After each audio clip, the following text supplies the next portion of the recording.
Hello, my name is Adam Ferrari.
Since his performance in the last elections, Peter Obi has been in the eye of public scrutiny. People that disagree with him have consistently affirmed that he hasn't posited viable options to the current economic problems and other challenges in Nigeria. Well, in this interview, Obi speaks about the state of the nation, the challenges with the Labour Party, amongst other issues. Our guest needs no introduction. He ran in an election in 2023, the presidential candidate of the Labour Party. While he started, a lot of people had their doubts, but after the elections, he got over 6 million votes. A third candidate getting over 6 million votes in this Nigerian political dispensation is quite an encouraging one. He has since built a movement called the Obedient Movement. People also have their doubts because of the political squabbles in his political party, the Labour Party, factionalism of the party, and other challenges he has faced. His group, the Obedient Movement, stands strong with him. But this is not without a lot of challenges. He says he has some ideas for national development, and he has constantly been a vocal critic and an opposition member and a leader against the current government of President Tinubu. Are his ideas valid? They are also... What is wrong is the haphazard way in which it was announced and implemented. Everybody knows that the subsidy regime was a institution of criminality, that there was a lot of corruption on level, which led to a bundle I saw this pink salt recipe in a 30-second video, and 21 days later, I was turned away at the studio entrance because nobody could believe I was the same. That aspect out of it, do it in an organized manner. And since you're doing it for saving, we're told we're doing it because we don't want to continue to borrow to continue the subsidy, and the removal of it will be able to have available funds to be invested in critical area of development. With honest things, billions, where is it? Where is he invested in those critical areas of development? They said they've given the money to the governors. That's what. No. They said they've increased their FAC allocation. Fine. They said most of the states have been able to pay their. Everybody knows what critical areas of development is. And I say it morning, afternoon, night. It is education, health, and pulling people out of poverty. Rufai, is any of these three, has it improved? No. The Minister of Health said they're getting new primary health care centers. As regards education, they said they have done NEL Fund, where they give student loan to people. As regards infrastructure, they talk about Postal Road and all that. Let me just finish, Fly. What I'm saying is, if you look at this, so you have removed this. People are paying more for fuel. It has escalated cost of everything, and we are not seeing where. The same thing with what you're talking about, issue of Naira. There's nothing wrong with floating your currency. There's nothing wrong in even devaluing your currency. But you do this when you have productivity. What devaluation or floating does that? Your currency. You guys heard what he said. Welcome, guys. Welcome. Greetings. Happy Monday to everyone. How's everybody doing? I hope we're doing good. How's everybody doing? I hope you're staying cool. Oh, the weather is not funny. It's not for the weather is not funny at all. Okay. So guys, the reason why I just want to take a clip from that, not really to play the entire video, because the entire video is about 49 minutes long. We've heard a lot of the things that Peter Obi has said and spoken about. So this is not the first time. It's practically just to tell you how consistent the man is. He's telling you exactly what he's always wanted to do. Thank you very much, Priest Ify. Welcome. Oh. Let me share my link in case anybody wants to come in early to the studio. Hopefully this is not going to be a long one.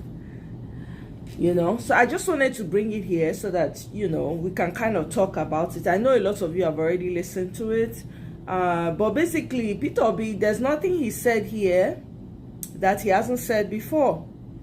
To be honest, I don't even want him to be doing any media rounds right now. Honestly.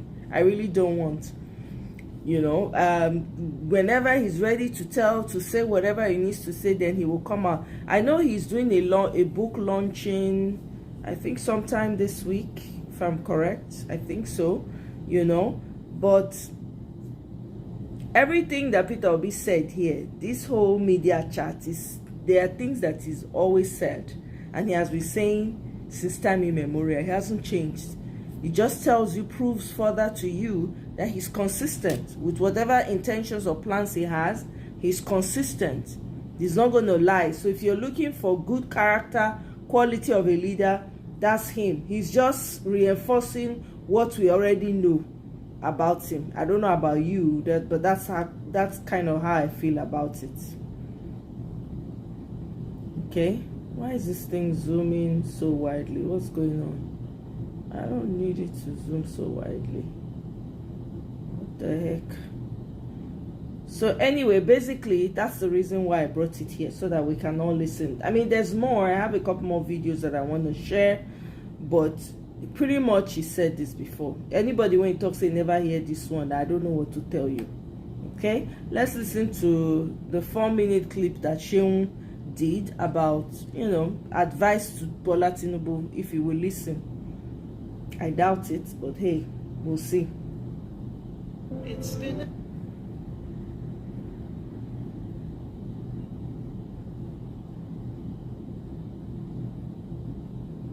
years are gone. Half of your constitution, President Bola Tinubu, 2 years are gone. Half of your constitutional mandate spent navigating the stormy waters of reform, resistance, and rising hardship. You came to office promising a renewed hope agenda, telling Nigerians that the pain would be temporary, like that of a childbirth, and that joy would follow. But 2 years in, the cries have grown perhaps louder, and many now wonder, when will the joy come?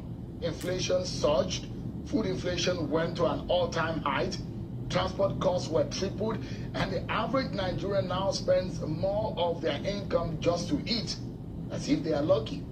Petrol is hovering over 700 naira per litre, and electricity tariffs have risen even as supply is still very erratic. And yet, the Nigerian people, resilient, loyal, enduring, have held on. But holding on cannot be the national plan. You promised to lift millions out of poverty, create thousands of digital jobs in 24 months, and double power generation. These were not poetic aspirations. They were campaign commitments. Mr. President, time is not on your side. You are just 12 months before the political season begins to whisper again. If ever there was a time to show the fruits of sacrifice, it is now. You are the president of both your lovers and your loudest critics, the hopefuls who sang your name at the polls and the skeptics who prayed you will fail. But leadership demands maturity of mind and empathy of heart. You now preside over a fractured but hopeful nation. Good people, bad politics, and an ugly economy. Nigeria today is at a historic inflection point. Mismanage these opportunities, sir, and we risk descending into a cycle of unrest, disillusionment, and regret. But if you rise, Mr. President, to the moment, and you could become a defining leader, one whose name is etched in gold as a man who brought Nigeria back from the brink, you must ignore circumstance, who clap in darkness while citizens cry in daylight. Mr. President, please urgently surround yourself with thinkers, doers, and patriots, not just loyalists. Every day must count. Every decision must deliver value, because when a nation suffers this deeply, there is no luxury of time or ego. No more excuses.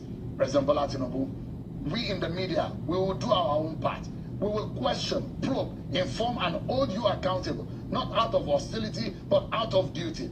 The opposition must also rise, not just to criticize, but to push this country forward. Civil society organization must now organize, awaken consciences, and be the voice of the voiceless, and our people must now stop being docile.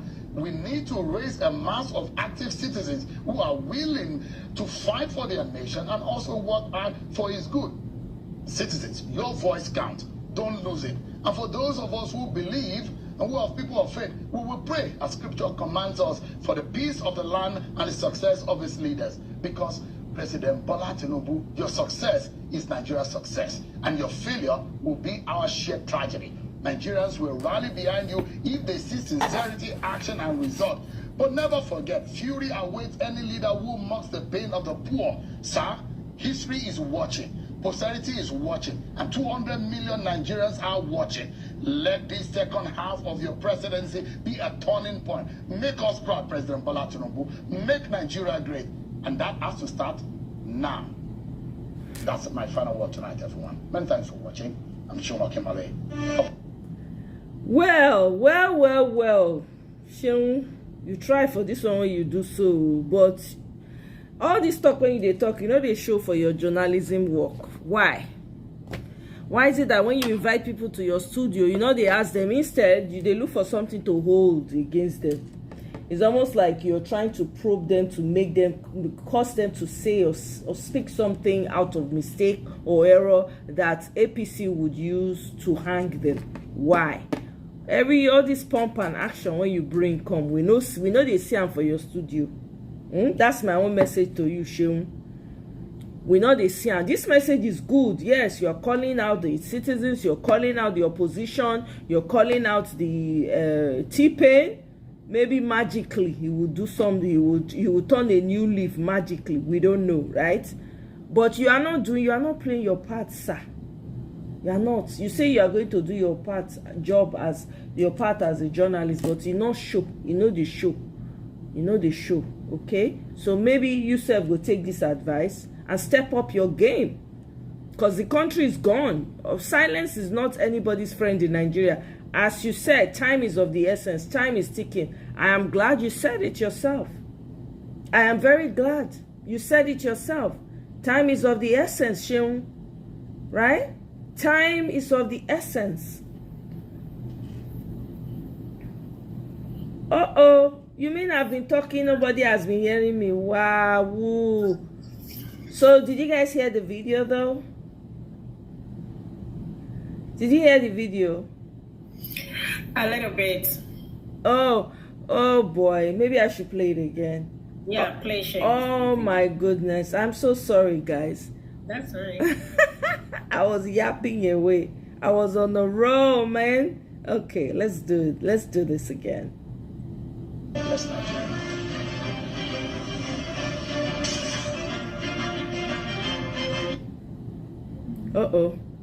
Sorry. I think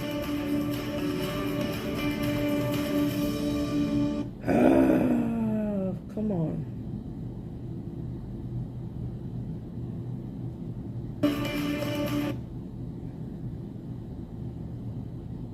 I saw the 30-second pink salt trick. Is it this? I hope it is. Okay.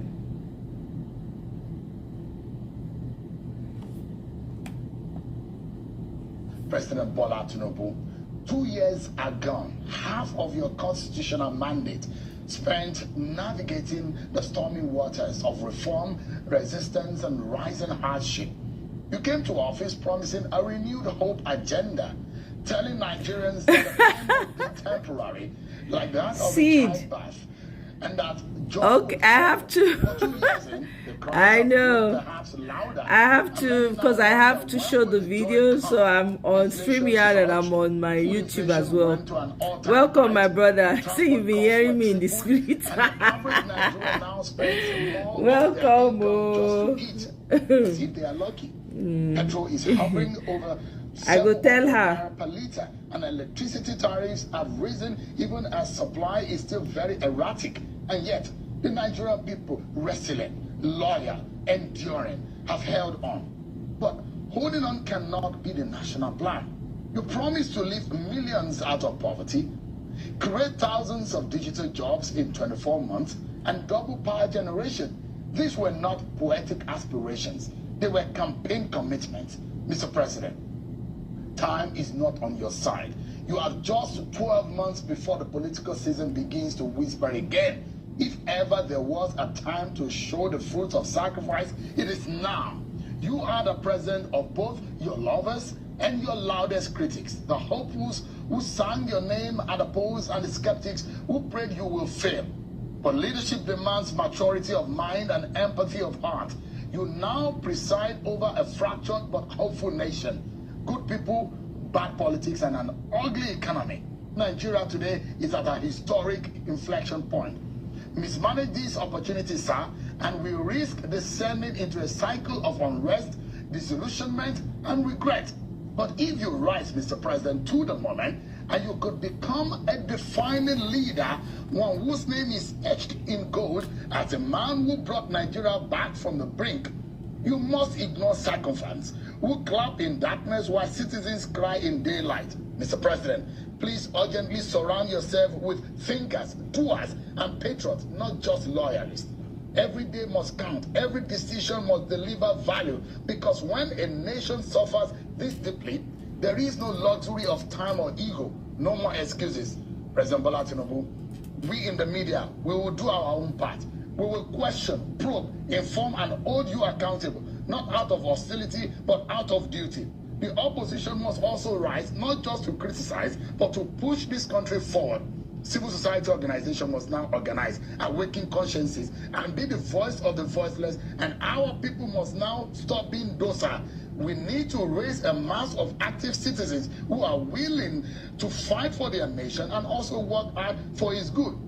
Citizens, your voice counts. Don't lose it. And for those of us who believe and who are people of faith, we will pray as scripture commands us for the peace of the land and the success of its leaders. Because President Bola Tinubu, your success is Nigeria's success, and your failure will be our shared tragedy. Nigerians will rally behind you if they see sincerity, action, and result. But never forget, fury awaits any leader who mocks the pain of the poor. Sir, history is watching. Posterity is make Nigeria great. And that has to start now. That's my final word tonight, everyone. Many thanks for watching. I'm Shoma Kimale. God bless Nigeria. So that's what. So here's the thing, right? What I was saying earlier is that it's all well and good that Shehu is sounding like that, but I don't see him acting it out, doing so actively in studio. Anytime he has the opportunity to question these people, he doesn't ask questions that needs to be asked.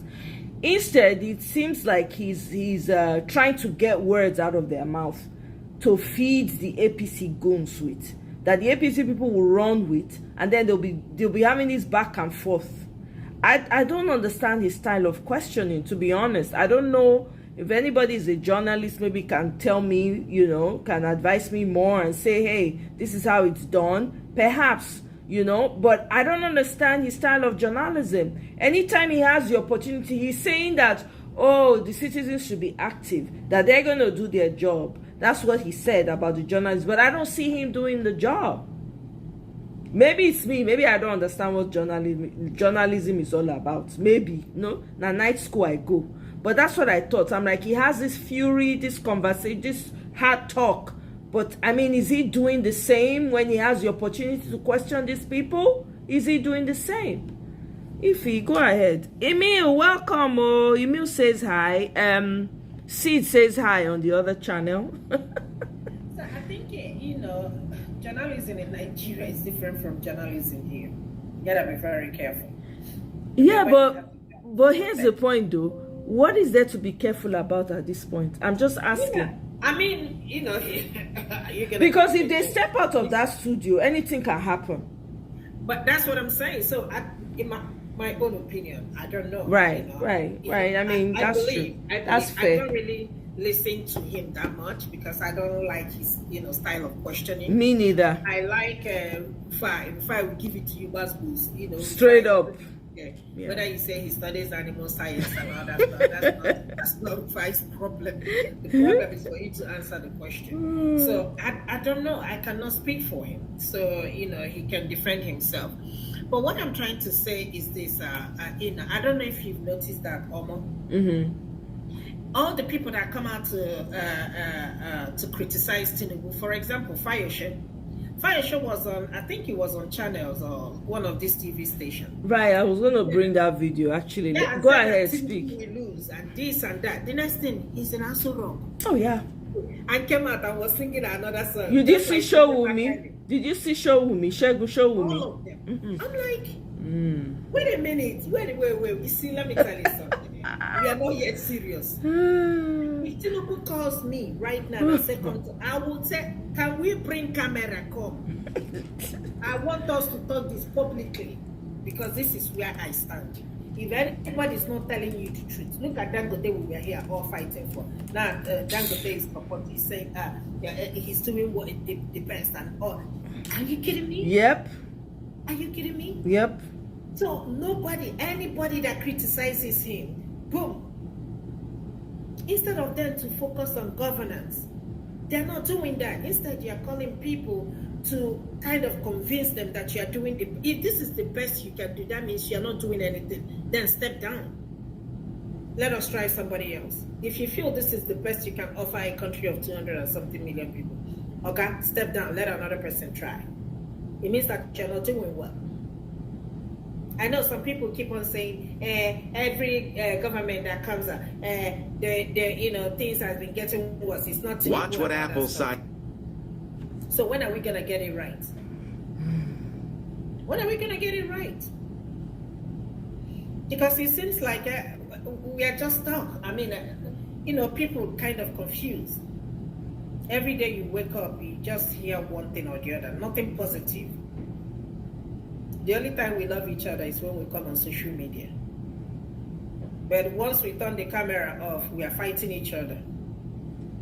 Yeah, secretly. I don't understand, honestly speaking. Tunde Bakare really surprised me. With all surprise? And then he went there, and when he came out like somebody who is confused, and he looked there. I said, just like that, you quick. But that was say quick. You don't remember? You don't know Tunde Bakare from last time. During the last election, Tunde Bakare had a lot to say. Oh, how he was supportive of T-Pain. When T-Pain got in and there was monumental failure from day one, he now came out and used the other side of his mouth to say this cannot continue. Shall talk all that speech that he gave. The next day he went to see him in his house or Aso Rock. He changed mouth. This is where we are. Yeah. The guy never surprised me one day. He's never been a straightforward person from the get-go, to be honest. We don't have anybody supporting us. Everybody supporting Tinubu. But the interesting part of it, my only happiness is this: at the end of the day, their children will even suffer it. Everybody will collect. That is my only happiness. Okoya was there with his family and the son, the one that sprayed money. They all took pictures. Everybody going there. I don't understand why they cannot talk to this man. Why can't somebody say, look, this is what is happening? Maybe the people around you are not telling you the truth. Hi, B. Welcome. Listen to me, I'm telling you the truth. If anybody can listen, you all need to leave P2B. P2B is not the problem. The funniest thing is that P2B is not the president. But they've called P2B. I've never seen this happen before. P2B is their shaman. P2B is that, you know how they have have you seen this movie? What's it called? Is it Aladdin and what's the name of this old movie? Something and Aladdin and something, where he had this magic thing. You will now say some magic words, and then this genie, I think, genie will come out. So that's what Peter Obi is to them now. They every time, every corner you go is Peter Obi, Peter Obi. It's like, if you did not know better, you think Peter Obi is the problem of the country. Let me tell you something. Had even this man has any skeleton or has committed any fraud, they would have arrested him by now. Long time. Should have been a forgotten thing. We won't be talking about him right now. They would have arrested him. Yes, now.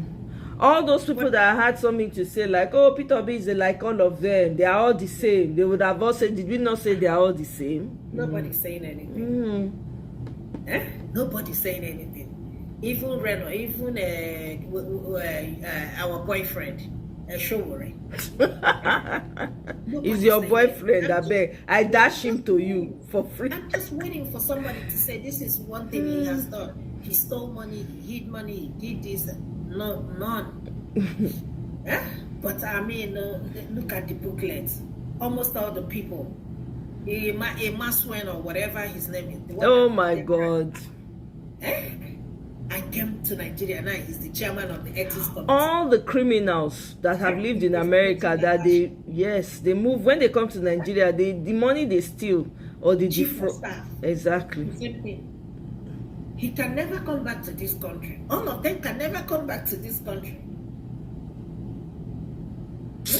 Nobody's saying anything. I saw the one, what's his name? The one that is supporting Sheikh Tinubu's friend. I can't even speak English. That one. Whatever his name is. Lege? Is it Lege? Yeah, I think it's Lege. Yeah. I saw him rejoicing. About what? That they tarred the road. That's a poverty mentality. He said, Tinubu is working. Look at it. It's to show. It's to It's all that is noise. It's just to give an impression. I don't know. He thinks everybody's as ignorant as he is and as they are. So that's why every little thing. Let me quickly respond to this comment. Emil, you said black folks also fight on camera all the time too. I always witness the endless and useless babbles and arguments that get nowhere. I would say all folks do that. This is not just tailor-made for black people. Okay? And when you say black folks, you're generalizing very, very largely, Emil. I know you're trying to make, I understand what you're trying to say, but that's a wild generalization. Because I understand where you're coming from. I'm not offended, but that's a very wild generalization. The same way I've seen other folks of different ethnicities get on camera and babble and argue endlessly as well. Okay? I can name names, but there's no need. I just want you, that's not a respectful comment. When you say black folks, what does that mean? You understand? So let's not do that. So I'm gonna remove the comment. All right, no disrespect, Emil. I still appreciate you, but I'm gonna take that comment out because it's disrespectful. You can't throw all black people like that under the bus. No, now we're not gonna do that. You gotta respect us. Thank you. Go ahead, my sister. Sorry. I'm just saying, I don't know, honestly, I can't even tell you anybody that is in opposition now that they will call and the person will not go and answer Tinubu. I don't know for anybody. Because literally almost all of them. Did you not hear what he said about Oti? Did you hear that about Governor Oti? That Governor Oti was saying, people were talking about it, that, Oti is supporting Bat. He's saying that he's supporting Bat, that he sees the hard work that he's doing, something to that effect. Okay, yes, he made a comment. He made a comment. I understand why he made the comment. So I'm not even dwelling on it because the man is trying to, I don't want him to stop the good work that he's doing for the people of Abia State. And with the way and trajectory that this man is going, he's looking to take, so it's better as best as this man can because he loves his community and he loves his people so much. He wants to continue to do the good work. He's going to toe very, very carefully. I understand that, but people were coming at him from all directions. I disagree with people because the same Oti made a statement that said it's too early to be campaigning for 2026. Exactly, he did say that. Yeah, because we don't know what is going to happen. Yep. So, it's very clear where he's coming from. What do you expect him to say to start fighting with Tinubu? He doesn't have exactly. He doesn't listen. He doesn't even need to campaign. He will win the election. Straight up. The Abia people will buy. Yeah. Oh yeah. They'll be ready to lay their life down. Yep. Yes. So he's not gonna campaign. He doesn't know who will challenge him. Who would even challenge him in Abia? Anybody coming out, from APC. Is it not Orji's Okalu? Is Orji's Okalu not trying to be governor again? No. I don't know. I'm asking. I don't know. Well, he cannot. Okay. How dare he? He's been a governor for 8 years. He was a governor for 8 years. So and he didn't do anything for Abia people. Nothing. What a shame. Nothing. Look at him. Look at him. Nothing. So I don't understand. And like I said before, I hate when people say pray for our country. I'm not praying for no country. I am not praying. I'm sorry. There is nothing to pray for. What is happening to us is very, very deliberate. Right. It's just human decisions that they have sat down and decided not to make this country move forward. So what do you want me to pray about? That God will touch their heart? God will stiffen their hearts. As I'm suffering, their children are suffering. No matter Absolutely. how they go, their relations are suffering too. I don't know why it's so difficult to make things work. Just greed. What are you going to do with all this money? Look at Abacha's wife came today defending her husband. Oh, really? I didn't see that too. Type Miriam Abacha. Are you serious? What did she have to say about the man that was taking people out? I want you to hear her. I'm like, is this woman okay? Yeah? Seriously? Do you know what channel? No. Wait, hold on. I'm looking for it. Let me see if I can find the clip here. Okay. You found it? Yeah, it looks like TVC. Okay. Yeah, it looks like it was TVC.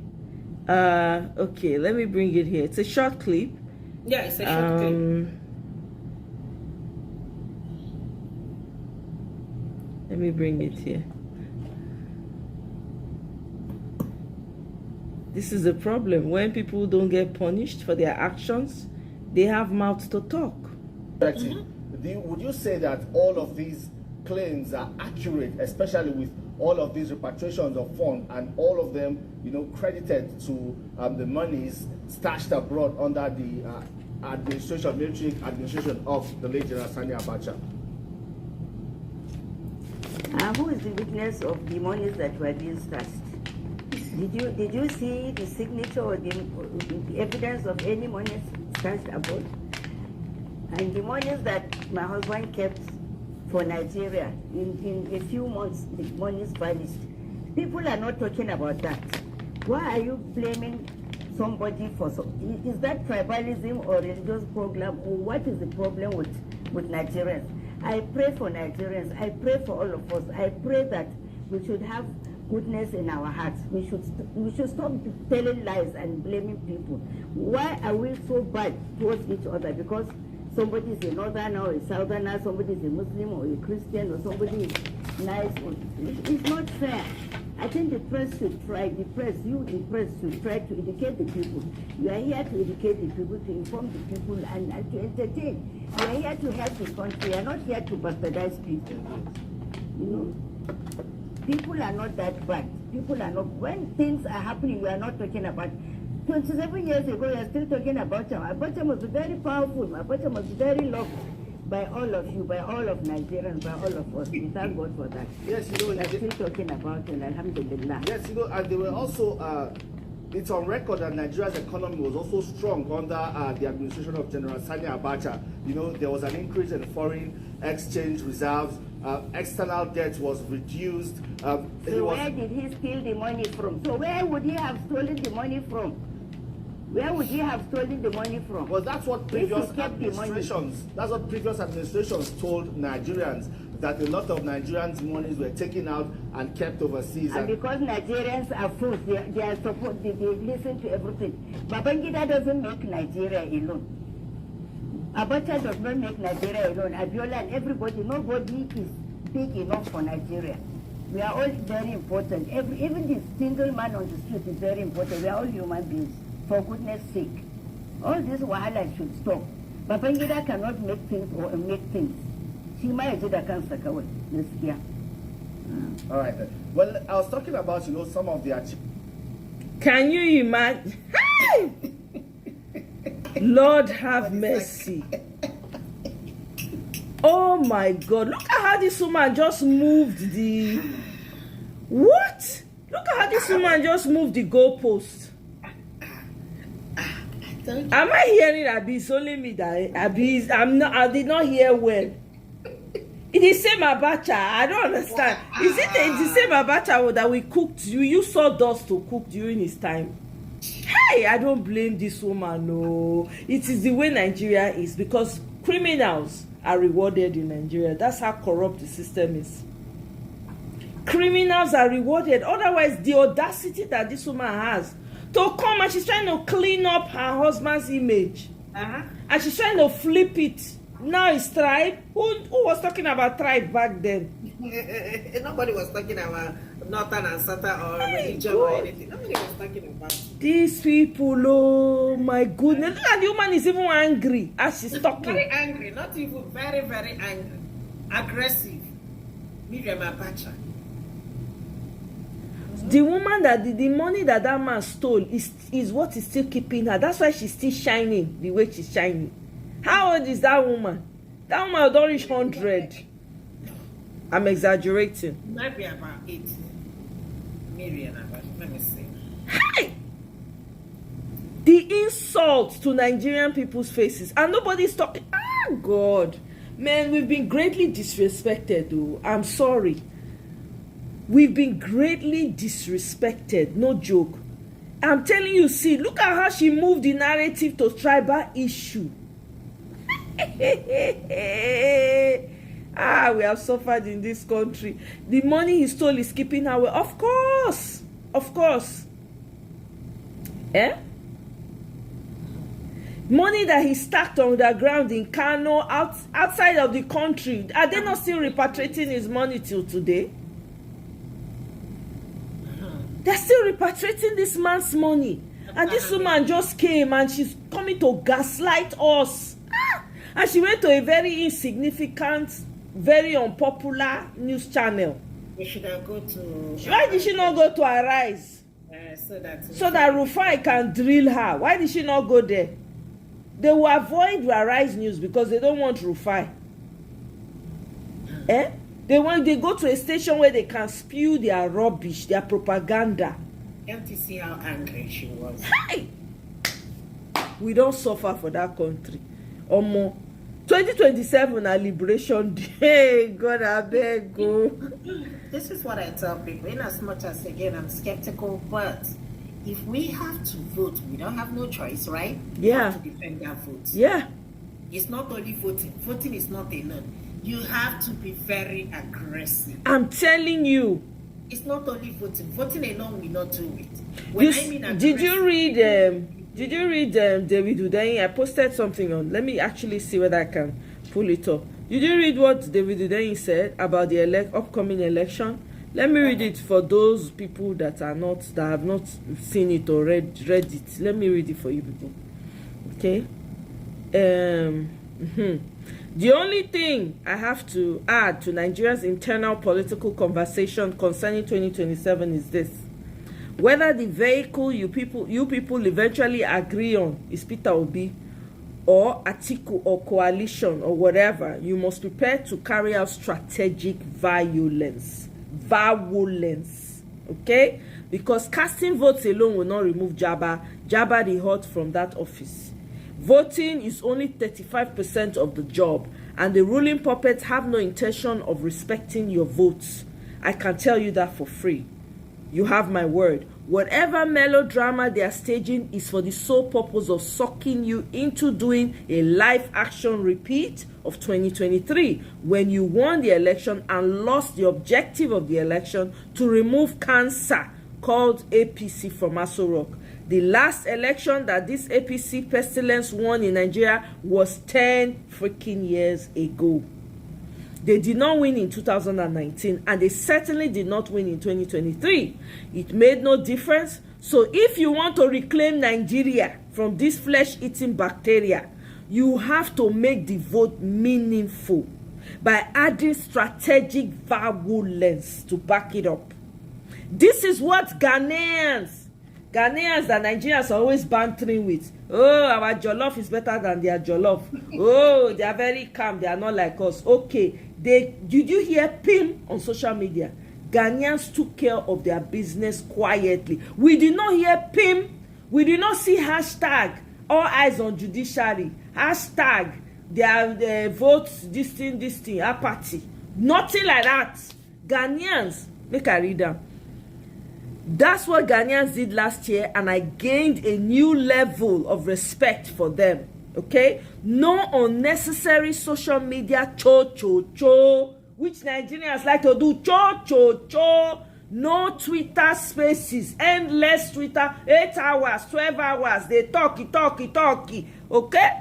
no firing newspaper columns, no noise whatsoever. I was in Addis Ababa during the Ghanaian election, monitoring it closely, and I feared it to play out like 2023 in Nigeria. One result at the polling booth, a different result at the collation center, a fraudulent announcement, and ultimately a fraudulent court judgment, and then everybody grumbles and goes home. You know what the Ghanaians did? Instead, the Ghanaians that you see smiling and bantering with you on the timeline, very silent and deadly people, by the way, had created offline networks. Mona here. Offline networks, closed groups to carry out strategic enforcement of their electoral will on election night. They were prepared for everything. Fake ballot papers that were printed for the incumbent party agents trying to bully collation center operatives, even the incumbent party's efforts to manipulate the media narratives. All of these things were shut down with real physical violence where necessary. Men properly collected that night. I'm not going to read any further. If you want to complete the reading, go to my post. I'm telling you, that is the only way to get Nigerian back. All this other one we are doing, all this cho-cho-cho, you say, talk. This election, 2027. Please go ahead, my sister. Sorry for cutting you off. No, I mean, I agree with you. You know, it's not only voting. Voting alone will not do the work. People need to come out in mass. People need to come out swinging. It's going to be, people are going to fight for the soul of that country. Yeah. 2027, if we miss it, 2027 by fire, by group, forget it. I'm telling you, we cannot afford to miss it. This will not be if we miss it. If we not fit afford them, we can't. It's too expensive. We can't. Friday Femi, welcome. GBK, welcome. That's the spirit. Oh, honestly, I know a number of people that are prepping to go. Few months before the election, they want to be there live to monitor and do the things that they need to do. Yeah. You know, a lot more people we need more people to step up. I don't know if there's anything strategic going on behind the scenes. Of course, if those types of things are happening, it will only be apparent to those who are also doing the same kind of things behind the scenes. You know what I mean? Because, we got to get that country back. You see what's going on, the infiltration, Bill Gates, all of that. We cannot afford it. It's too expensive. We can't fold our hands. You know? We're not fit. There's another video I wanted to play for you guys. How about your wife? I don't blame the woman. Wallahi, I want to blame her. What do you expect her to say anyway? I don't blame her. What do you expect her to say? Nigeria, when they not get head and tail, of course everybody shine teeth, they clap. Oh! This woman won't come rewrite history for our front. During Abacha time, now sawdust we used to cook for my house. Sawdust. We use charcoal and not charcoal, firewood. Firewood, sawdust. Hey God. Look at the back of our house because you can't cook inside the house. I'm telling you. I will never forget that thing. You want to come and rewrite history for us? To be fair, we're not even talking about gas. Hey, have you watched Daniel Buala's interview where Rufai greeted him and he was sweating inside AC? Is it a new interview, B? Is it a new one? No, I think that's the old one. It's not a recent Okay, it's not a recent one. Okay. That's the one was asking him question. Instead of him answering the question, he was just all over the place. Yes, you've not started working on our right. Just say, you've not started working on our... I think Rufai made a mistake and said 2013. Okay. 2003 instead of 2013. Okay. He said, retract your statement. Retract your... Oh my God. Let's listen to this video. By the way, Kenneth, thank you for sharing this video with me. Let's listen. Congratulations, guys. It's been 2 years of Renewed Hope, and I want to share the personal update of my life under Renewed Hope in the last 2 years, of course. So, number one, I moved from Ikoyi to Bariga. Guess what? I don't miss Ikoyi at all. I was not really in Ikoyi. I was at Dolphin Estate. And Dolphin Estate is basically Obalende. What's the name of Obalende and Bariga? Where I am in Bariga, water is to enter. Where I was in Dolphin Estate, water is to enter. So I don't really miss anything like that. Where I am in Bariga now, I don't pay service charge. I can afford food. So it's just easier life for me. And I'm just really grateful for wisdom to cut down my expenses. And if it's not fake life, why should a young boy like me living in Ikoyi? I'm better now. Number two, I stopped cheating. This is crazy because I love my wife so much. I'm so in love with my wife that look at all these girls, they are all ugly to me. Because it has nothing to do about hotel prices or girls asking for 1 million or paying one girl Uber. Paying one girl Uber from Shogotedo to Bariga because I want to do 1 million. No, it's never about that. It's just that love supersedes all. There's a level you reach as a man, you'll be tired of multiple girls. Just have to focus on your wife. Number 3 reasons. I sold my car. This is one of the best that happened to me in this life because look at this. Number 1, we don't have enough fuel to go around. So me removing my car from the equation, more fuel. Ah God, I'm so patriotic. More fuel can go around for people. Number 1. Number 2, I get to meet amazing people every day in public transport. You know what this is? This, you know, your network is your network. So I get to meet so many amazing people every single day, multiple times a day. And I'm just so glad for the opportunity. I never knew what I was missing out on. Number 3, guys, why should somebody, a young boy like me, be driving Venza? Why? If it's not fake life, I was living in Korea. Why should I do that? That's nothing to do with the fact that I did a show and I made a loss and I had to sell my car. It has nothing to do with that at all. You get it? It was just foolishness. I'm just so grateful that my eyes are open now. Oh my God. Another reason is, you guys should just put me for the event, please. See, I'm ready. I'm ready for straight. Please. Oh my God. Honestly, the sarcasm is something else. It's true, it's fake life is living. Why will he be driving Venza? When his mates are taking keke na pep. By the way, when I hear say since T-Pain and Sanwo-Olu don't settle their quarrel, he go Dobale beg the man. Negotiations now underway to end EFCC probe of Sanwo-Olu or Sanwo-Olu's wanted ally Aisha Achimogo after Lagos governor's meeting with Tinubu. Now here, okay. So let me see. There's another video I want to play. By the way, if you want to buy lingerie for our wives, I be mona contact me. I be middleman for Prophet Jeremiah of Fufeyin. Abi no be so that they call him Prophet Jeremiah. They sell anointed lingerie nightgowns to ward off low sperm count and increase reproduction. So I am the middle woman.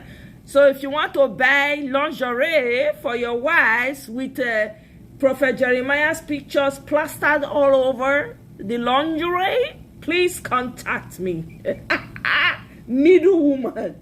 I'm not just saying VDM don't see this video. It will soon do something. I'm telling you people.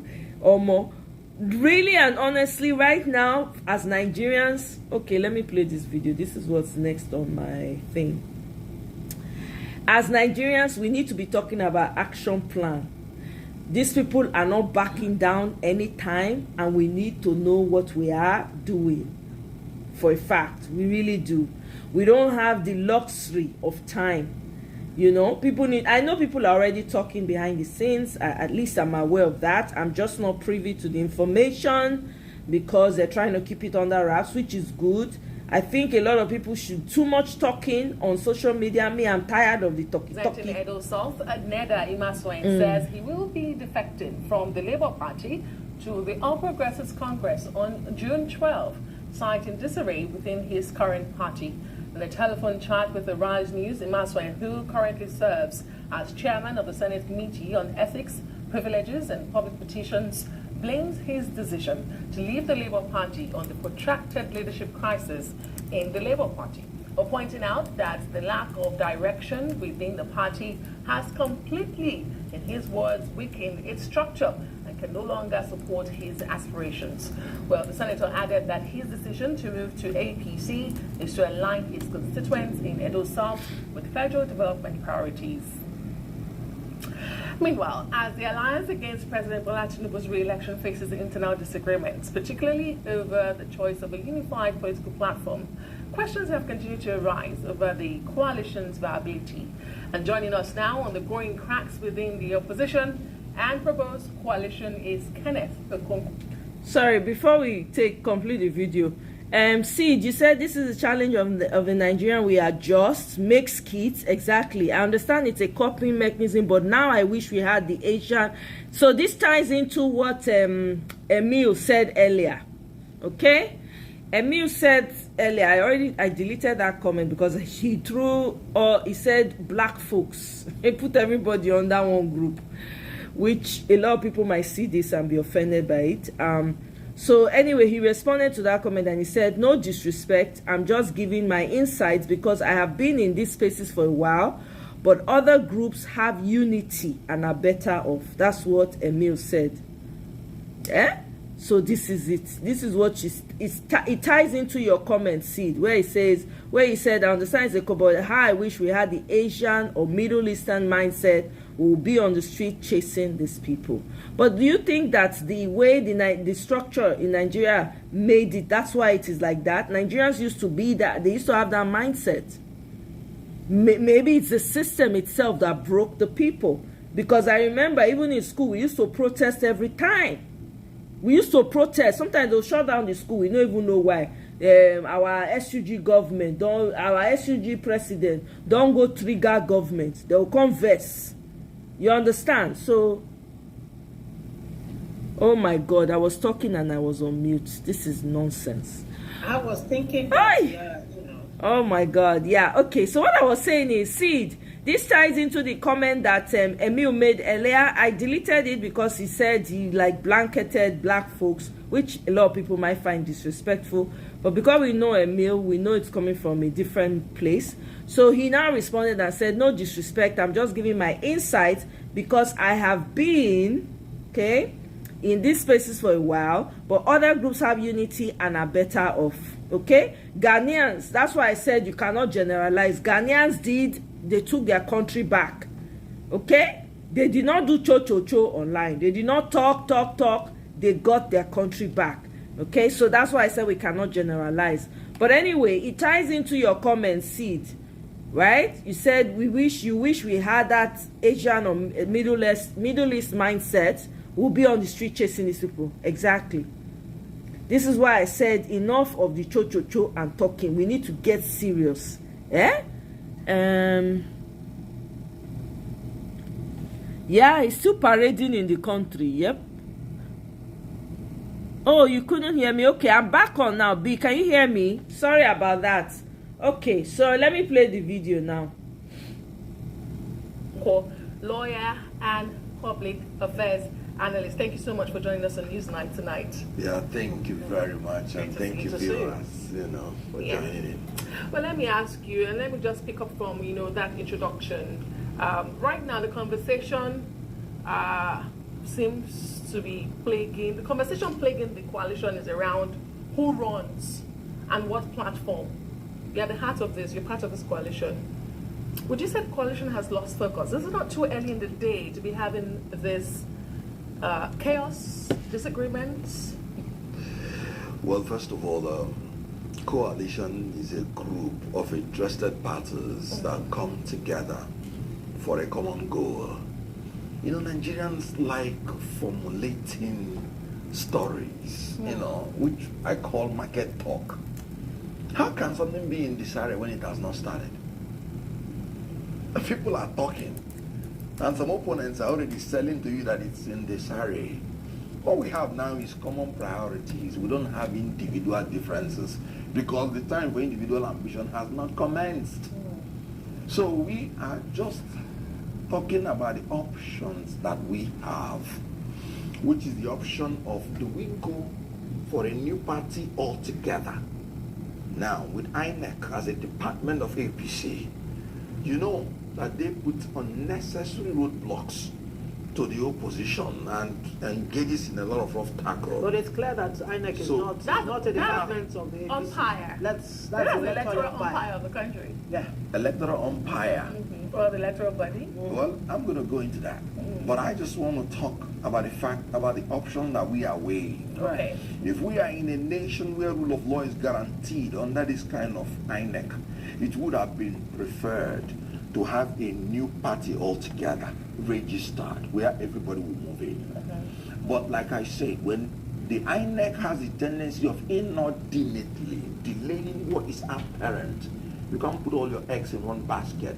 So that is why we contemplate also trying to choose from existing political parties that will align with our vision for a great Nigeria that is built on democratic principles. We're not just looking at the next election. We're looking at building a true democratic society that will respect your sovereignty to choose your leaders through free, fair, credible, and periodic election, respecting the fundamental human rights of Nigerians, ensuring independent and free press. Of course, you know how much some of you have been arrested for no reason, for just saying what should be said. Then, of course, independent and impartial judiciary, etc. But most importantly, the rule of law. And can you imagine a governor in Akwa Ibom State, for instance, sacking a media house with a journalist for broadcasting a news which he made himself? And we think it is normal? So we don't deviate from the issue. So the coalition, like I said, and it is the options we are weighing, and we are common in it. So the individual difference has not even arisen, because we've not talked about who's going to run or who's not going to run. Well, the signals that people are getting, that Nigerians are getting, is that, you know, like they say, too many cooks spoil the broth, but that's not even particularly the issue here. That all the people who want to coalesce, who want to come together, they all have this personal interest of wanting to be on the ticket. In fact, to be the front runner on the ticket. Now that's what's causing this seeming. If you've recently been injured in a car accident that wasn't your fault, I've got one question for you. Do you know how to get the maximum compensation? Delay of coming out clearly to say, look, we now have a coalition, whether it's a new party or it's, you know, adopting what you politicians call special purpose vehicle. Yeah. Good. It looks like it's being delayed, yes. But some are saying it might just be dead on arrival. As a matter of fact, let me quote the statement that you made some weeks back, that no single candidate can beat Tinubu alone in 2027. And I repeat it here and stand by it. And that is why you said no single candidate. And that's why we are going into a coalition. And I am saying that any candidate out of that coalition who goes it alone fails alone automatically by whatever name called. But if the candidate goes, it may make it more difficult, not impossible, for the coalition to win. So there is a probability the coalition can win. Easier if all of them work together. More difficult if any candidate leaves. What will that ticket look like? The ticket of the coalition? Yes. That's exactly. Is it even on the table? Is it clear now? That is exactly why I'm saying that there is no way we could have had any individual differences, because as a coalition, we have not talked whatsoever about who's going to run or who's not going to run. Whatsoever, as a coalition. If individual candidates are talking to each other, that is personal to them. All not right. as the coalition. There's also this insinuation pointed that there seems to be a lack of urgency as to this coalition drive. They've mentioned some individuals who they feel, even their personal interest, like Ngozi has pointed out, will make this coalition fail from the start. For instance, they say Peter Obi insists he's still a member of the Labour Party, yet seems to be talking to the coalition. And Atiku has always wanted to be president. He has not shied away from it. And El Rufai has left the APC to join the SDP. He's talking with the coalition. And Emechi also, they say, has ambition. So it looks like a lot of personal egos and people who are interested in power are part of the coalition. So that's why they think, this personal interest will kill this coalition from the beginning. But as a member as well, you've proposed an open North-South primary with a 4-year presidency as a compromise. Yes. Given the competition among all of these people I've mentioned and the pointers that are out there, have you tabled this to the coalition and is it being received at all? Now, ask me this question sometime in the future. Why not now? That's what I'm telling you. That I first of all is that not postponing the doomsday? No, I first of all define what coalition means. Coalition is not a political party. It is not. It is people, I said interested parties coming together to talk for common goal. So until that stage is passed and a platform is chosen and a political party is chosen, and I can tell you this is the political party, and then that's when I can tell you this is our plan. Don't bother. The time for individual differences must come. I am telling you, I'm very frank. By the time you start addressing the individual ambitions, that individual difference will inevitably come under the platform. Then how you manage it or not manage it is what is going to have the problem. So that why not speak to the lack of budget? Hold on. Let's a free primary where everybody will be allowed to contest without anybody being pressured to step down on any basis. All right, let me put you on hold. We have to, bring in this report very quickly so that you can maybe even respond to it. Now, the Minister of the Federal Capital Territory, Nyesom Wike, has expressed optimism that despite its challenges, the People's Democratic Party will not die but remain as a viable opposition. Well, in Abuja, the minister hosted members of the party under the aegis of concerned stakeholders of the PDP. Now, those at the meeting included members of the defunct G5 governors, Ifeanyi Ugwuanyi, Samuel Otom, and Okezie Ikpeazu, with the exception of Seyi Makinde. Now, it was not immediately clear if he was invited. Now, others at the meeting include the embattled PDP National Secretary, Senator Samuel Anyanwu, former Senate Minority Leader Philip Aduda, serving, and former federal and state lawmakers, and some zonal and state party executives. Now, Wike says the concerned stakeholders are those who have always believed and who still believe in the survival of the PDP. Okay, that's another matter, an interesting one too, for that matter. Maybe you have a response to that. But let me throw this in very quickly. You once, okay. Now, you once said that Tinubu, Atiku, Obi should step aside from running for president. Do you still believe that? Now, you see, the difference between personal opinion and the collective.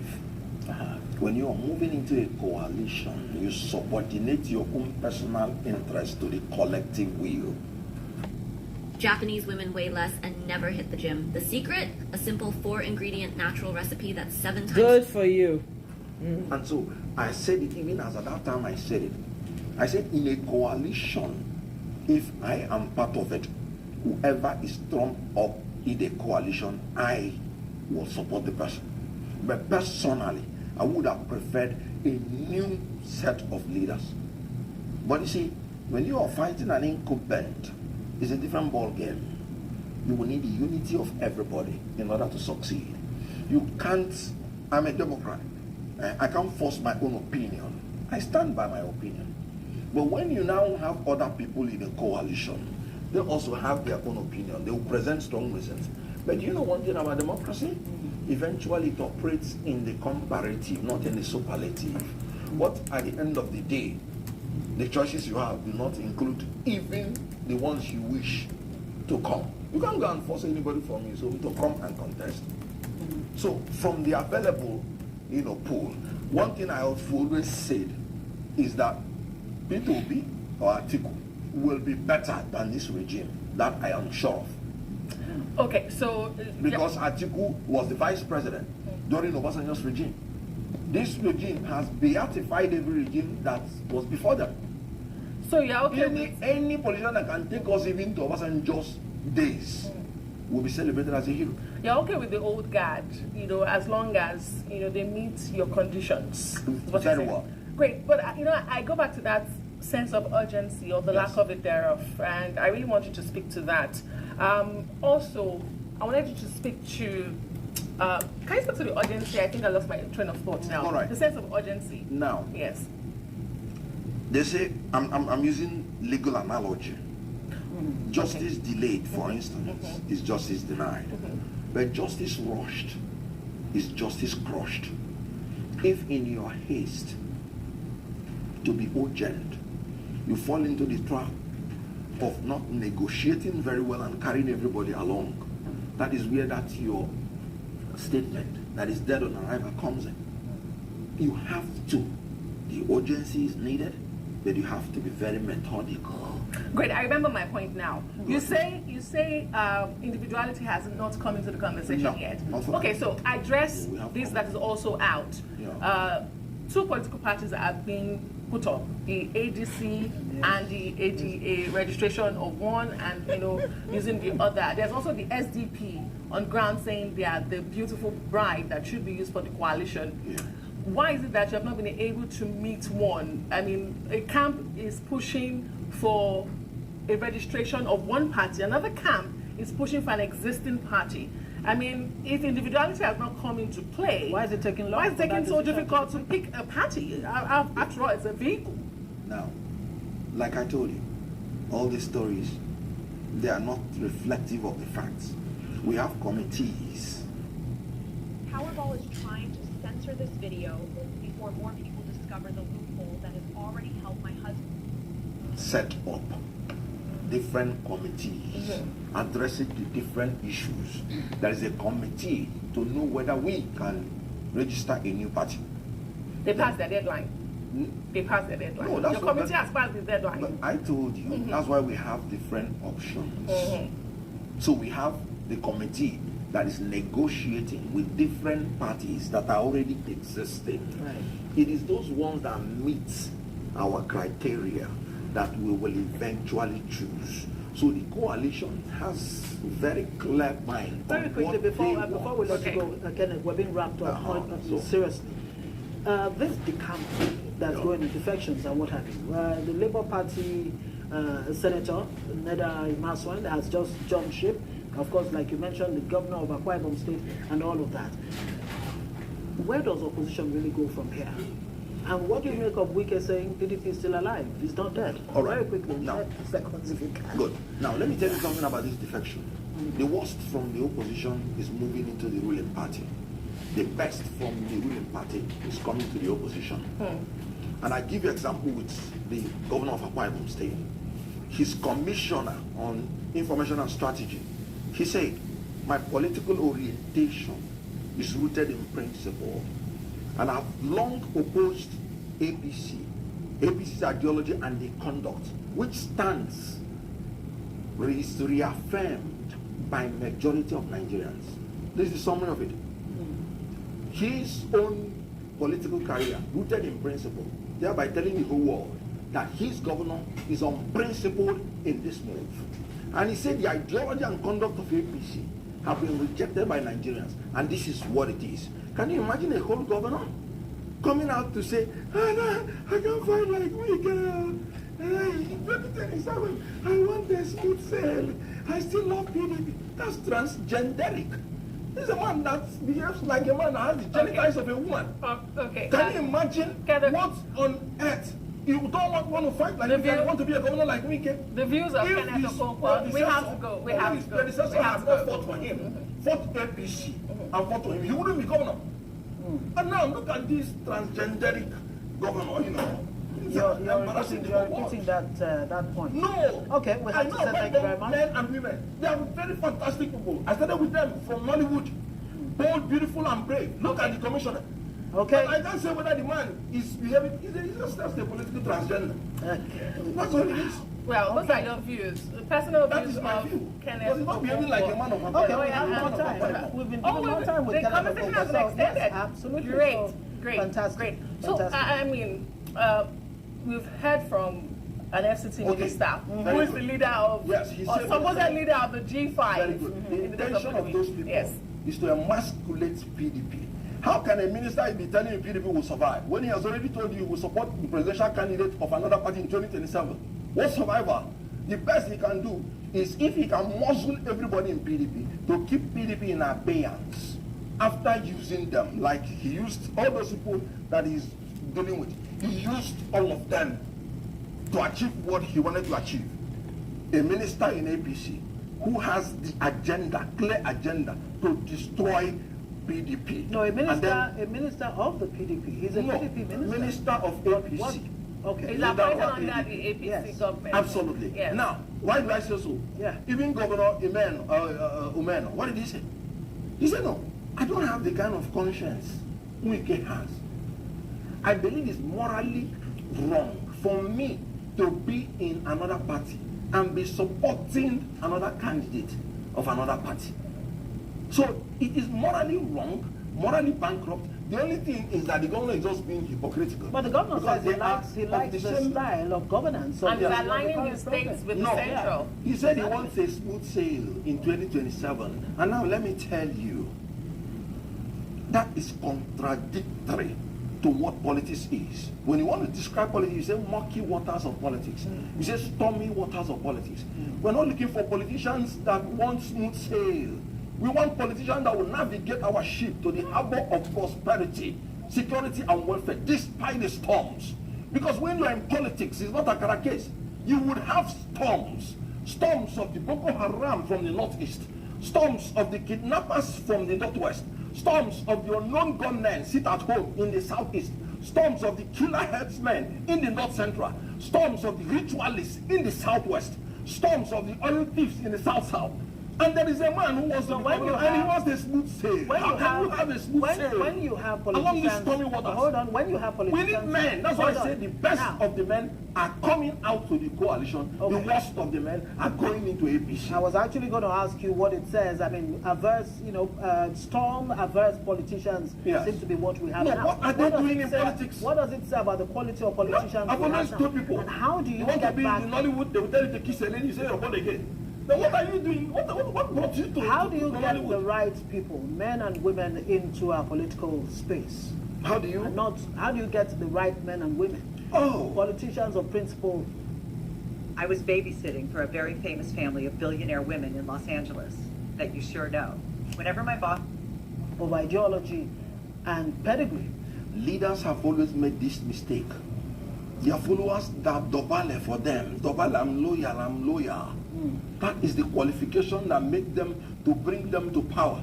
The ones that stand in front of them and tell them the truth, they always feel will not be lower. And so the recruitment process by which they recruit men who are sycophantically loyal to them rather than expressly being competent to the job. That is why you are bringing these people like Governor Meno. So, who wants a smooth say? So you keep repeating that. No, I'm sorry. It's not even funny. And can you imagine sacking a journalist, a media house? Let me ask you, Mr. Okonkwo, are these kind of people you are receiving within your coalition? Who are those within your coalition? The engine house of the coalition, you don't even know. That I can assure you. But so it's rudderless at the moment? Rudderless? How can it be rudderless? So who are, I mean, we have not even you are preaching this as an alternative. And the names we are seeing are the old guards. Yes. But you are preaching it as an alternative to what we have currently. I just would like to know, why should I buy an old wine in a new bottle? That is why I'm saying that you should wait until you see the platform. Because coalition is simply... Do you have a time so the platform is not... we have not officially announced the platform. Is everybody open to your coalition? Anybody open to it? Everybody. Is your coalition open to everybody? Every Nigeria. Look at the words of the Commissioner of Women. He said, I have long opposed the ideology and stance of APC, which is reaffirmed by majority of Nigerians daily. Majority of Nigerians who can no longer afford the astronomical energy costs in this country. Right. They are all part of the coalition. Okay. Majority of Nigerians that are massacred every day. because of incompetence of this government in tackling security in this Nigeria. They are members of the coalition. So all right, the business community that cannot afford the interest rates, they are part of this coalition. Since you are putting everybody, let me ask you, great. If a pastor Bueno decides that tomorrow he wants to be a part of a coalition, and an FCT minister Newsom Wike also wants to be a part of a coalition, are you open to receive them? Now, I'm going to be a politician. I'm very honest. Are you not going to receive it? Yes or no? It's a yes or no question. Constitutionally, everybody is free to join any political party. That is why we're trying to establish a party that is built on democratic principles. As you're entering it, you know the first advice I gave? I said they have to establish a disciplinary committee. First Not all political parties have that. All political parties have that. No, it is not. It is a different ball game. They are redundant. Yeah, but the constitution allows for that. But let me come in with the this. people you call now, when they leave this country and go to foreign countries, they obey the laws of that foreign country. So Nigeria's problem is environmental because laws are not obeyed. Very well. That's why rule of law is very important. So we are not going to stop anybody from coming in. But we will tell you that this is not a smooth sail coming in. Kenneth Okonkwo, you're a man who's known to not, speak tongue in cheek. You like to come out straight with what your opinion is. Yes. And I'm asking you this question as your own individual opinion, apart from what the coalition may come up with. Which ticket do you think is that ticket that can actually wrest power from Tinubu in 2027? Would it be an Atiku Rotimi ticket? Would it be Atiku Obi? Or would it be Obi, whoever else? You know? Or an Okonkwo. Atiku ticket. Now, let's look at it this way, and I'm going to be very, very honest and straightforward. I cannot say it now because I have told you that democracy operates in a comparative. Who is better than the other? So when all the aspirants come in and show their interest, you will be able to make a choice. Whatever you're saying now is prophetic and is predictive. I'm not a prophet. So when we choose that platform, when that time to signify interest comes, all the aspirants will come in. By then, we would have built the rules and made it rigid, as in you must obey these rules. Then I will now be able to tell you that, look, I think this and this combination owing to the environmental issues. But if you read the room correctly, if you read the mood of Nigerians towards 2027, based on what obtains right now, politically, economy-wise, in every sphere, what would you say would be the mindset of the Nigerian come 2027 as they go to the polls? Who would be that person? Or, what would they embody in terms of what they can actually deliver based on their promises? Nigerians would want a strong leader. They're not going to look for a pope. They know they have myriad of problems. They know they are feeling, they are swimming on shark-infested waters. When you say strong in what sense? Bold, in boldness, to be able to say, look, fuel subsidy is gone. Yeah. It's been too long. What's the cost of the oil industry's lies after the worst climate? And all of that. Now, the problem with this government is that they have the audacity to take decisions, but unfortunately, it's the audacity to take wrong decisions. So we need a strong leader who takes decisions, but who takes right decisions. So we will need in 2027, first of all, a new thing. This government has no conscience. In all honesty, anybody saying that you remove fuel subsidy and people are dying of hunger. We have more malnourished children in Nigeria than in Sudan, war on Sudan. And you're riding on a private jet, and you're riding on a Cadillac beast. You have no conscience whatsoever.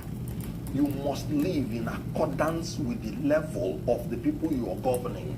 Do you know, I was so touched in United Kingdom when they killed one of the parliament members. They wanted to start giving the other one security. They said no. How would we know what the other people are suffering? How would you know? Okay, sorry, Governor Zulum is APC. But you can see when the IDP people increases, he goes to the IDP camp. So when he's telling the government, Please. Flows TV, welcome. I need these people for my you can come on the StreamYard stream. If you're not able to, you can copy the link and put it on your Chrome, Google Chrome, or just come to the StreamYard stream that I have, and then I'll post the link for you again. Any of those places that are massacring people, whether Plateau, whether Benue or something. They're already pushing for electoral reforms. There are people who are working on that.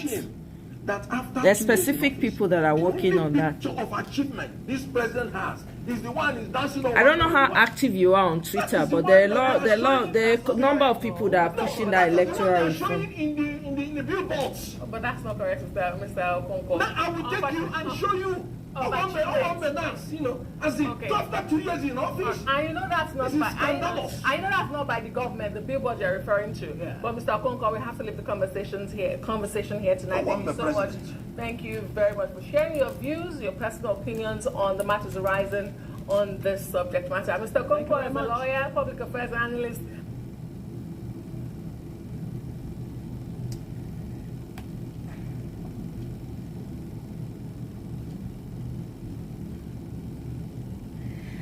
I don't know, you guys. I've been reading your comments, and I'm cracking up.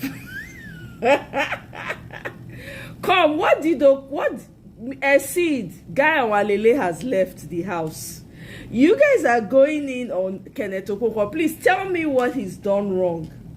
Please tell me. Emil, by the way, no worries. I understand that. You see, that's why I, told you. It's fine. You will all learn. You know what I mean? So thank you for at least, recognizing that, and, I appreciate it, but it's all good. So now you guys should tell me, what is the problem you people have with Kenneth Okonkwo? Since Chibuike, I saw your comment as well. You said since the man stopped working for Peter Obi, how can you not like him because he stopped working for Peter Obi? Is it a cult? You people should be careful. Is it a cult? Not to. You say, tell me the difference between this man and Wike. Make una come tell me, what do you guys have against Kenneth Okonkwo? Does he not have a right to have his own opinion and have his own idea as to how he feels the transition or the coalition or whatever should be? I mean, I don't understand. When I just they go in on the man, what's up with that? You guys should request the mic and come and tell me. Maybe there's something I don't know that you guys know. If you see you bless you want to talk, I go ahead and I will open the floor. Okay. Madam Flo, Mrs. Omorege, welcome. Greetings, my sister. Long time. Happy New Year. Hello, sis. I don't go Nigeria, all of us. Are you serious? Yep. You still in Nigeria right now? No, I don't come back. Okay. Are they jealous now? How Nigeria? Give us gist. Oh my God, we love it. We had a blast. Oh, I can imagine. Yeah. Welcome back. Nice to have you back. So you ate all the good food. I the envy. Yeah, and then guess what? I took my family and I 3 states. Oh wow. Abuja and Lagos. Oh my goodness. Oh, I'll send you pictures on WhatsApp. Oh my God. I'm envious. So you people and you and Ife, you people did tag team. You people now go Nigeria. Now they bring a goosey come. Now they bring Gary, nothing. I even bring snail and agbalumo. You bring snail and agbalumo? I beg you, Madam Miss Omorege, you send me some. What? Are you serious? Oh my God, you guys are making me envious. Makenelli, welcome. Kenneth is currently broke, jumping on every TV station, no idea at all. Hey, Egbami, why are you people going in on Kenneth Okonkwo for crying out loud? Go ahead, Mrs. Omorege. All right, hello everybody. Hello. So, well, I can't speak for. I don't have a problem with Kenneth Okonkwo. It's not my problem. PO is my problem. Exactly. PO is my problem, because I know what I went through in the last. I'm sorry. I'm still hungover. No, that's okay. I don't want it to happen again. Yeah. And I feel like some fundamental issues are still not being talked about, and that's electoral reform. How are we going to go through the same thing we went through before? Well, I mean, that's what we should be advocating for. But there are people who are working on the electoral reforms. I asked you. And they need more support now. Yeah, so if you can, I mean, they're huge on Twitter and they're on ground as well, pushing. I don't know if you saw the twice they've gone to the National Assembly and all of that. But do you really think that they're going to give you an electoral reform? Of course not. So what are we talking about? But it's just so that they will not say they did not try. And run with it. That's what they're planning to do. If it not happen, I don't see. If that doesn't, I mean, if we don't stand together and demand for it and fight for it and make a whole lot of noise and put a little bit of violence, we're not going to get anything. And if we don't get anything, then it's not worth it. It's not going to be worth it. I'm sorry. So, my sister, good evening. Welcome back home. Thank you, ma'am. You were not here earlier. The truth of the matter, again, is nothing. There is no problem with our electoral reform system. There is no problem with it. The problem we have is that, remember, they promised us. It's not about doing the reform. It's about implementing it. They can tell you, oh, we're going to have a reform done and all that stuff. And on that day, it's not going to happen or it will not happen. What are you going to do? What are you going to do? And that's why I keep saying that it's not about changing anything. People talking about reform, people talking about 99 Constitution. Listen, that is not the problem. Common sense will tell you that these people padded that they will take 200 and something million to do one water project. Do you need a reform for that one too? Do you need a reform for how many million to put one street light? Do you need a reform for that one too?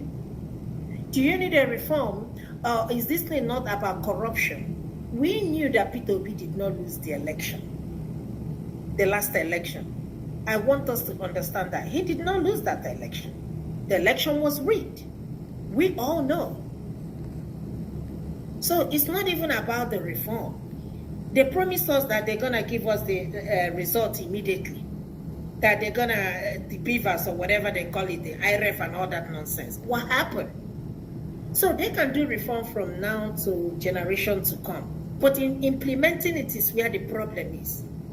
How come for the first time, I don't know in the history of our democracy, somebody who is a president today did not win Lagos, did not win Abuja, and still is the president.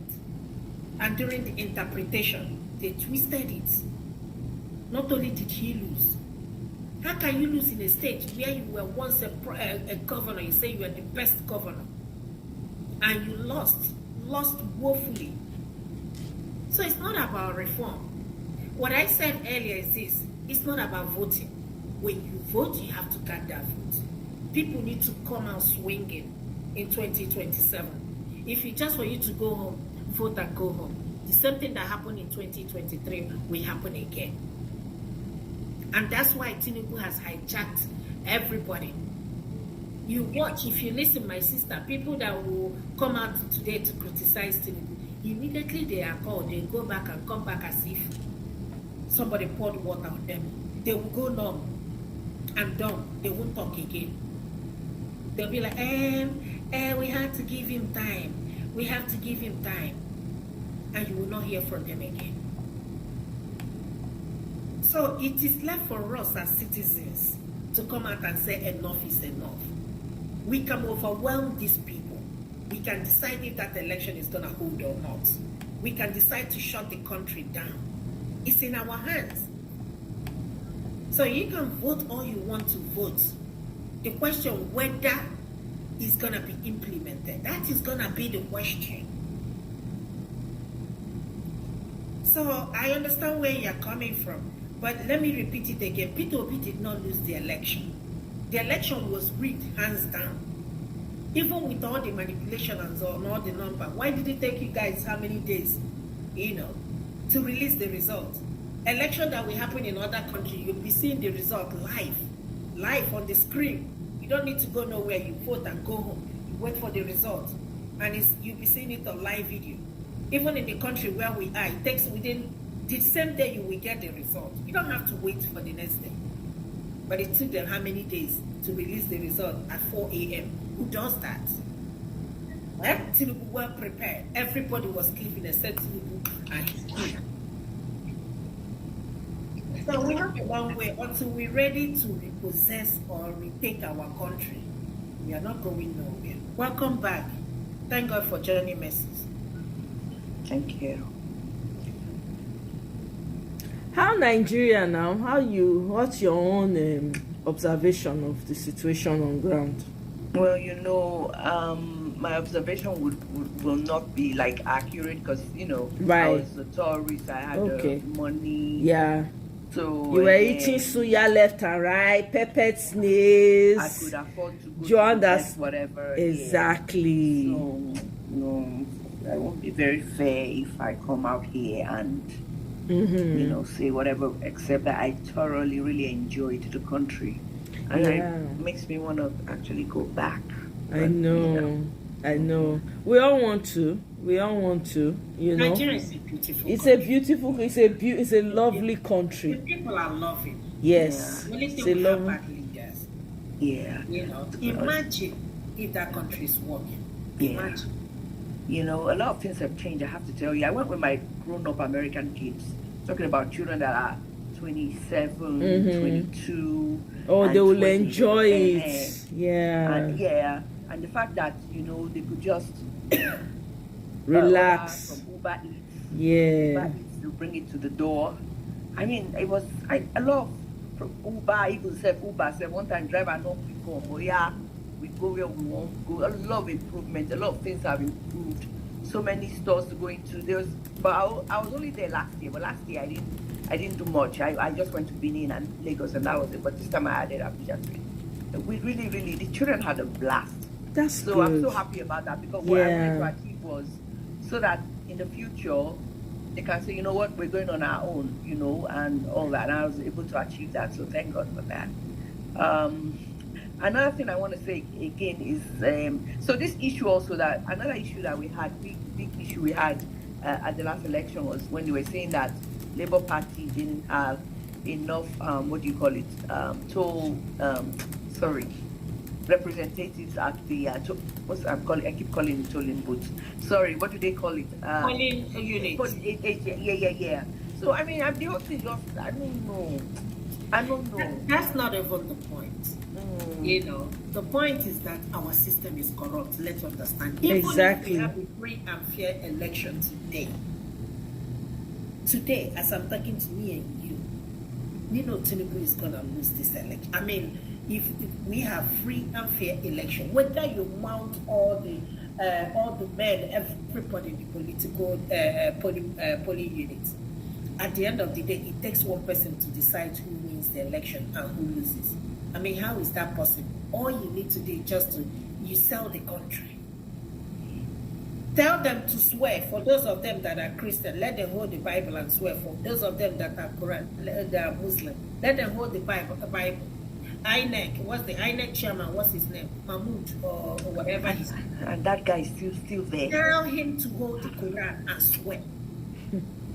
You see that this guy's name is still listed as APC LP chairman. It's still there on their website. Aburi. Yep.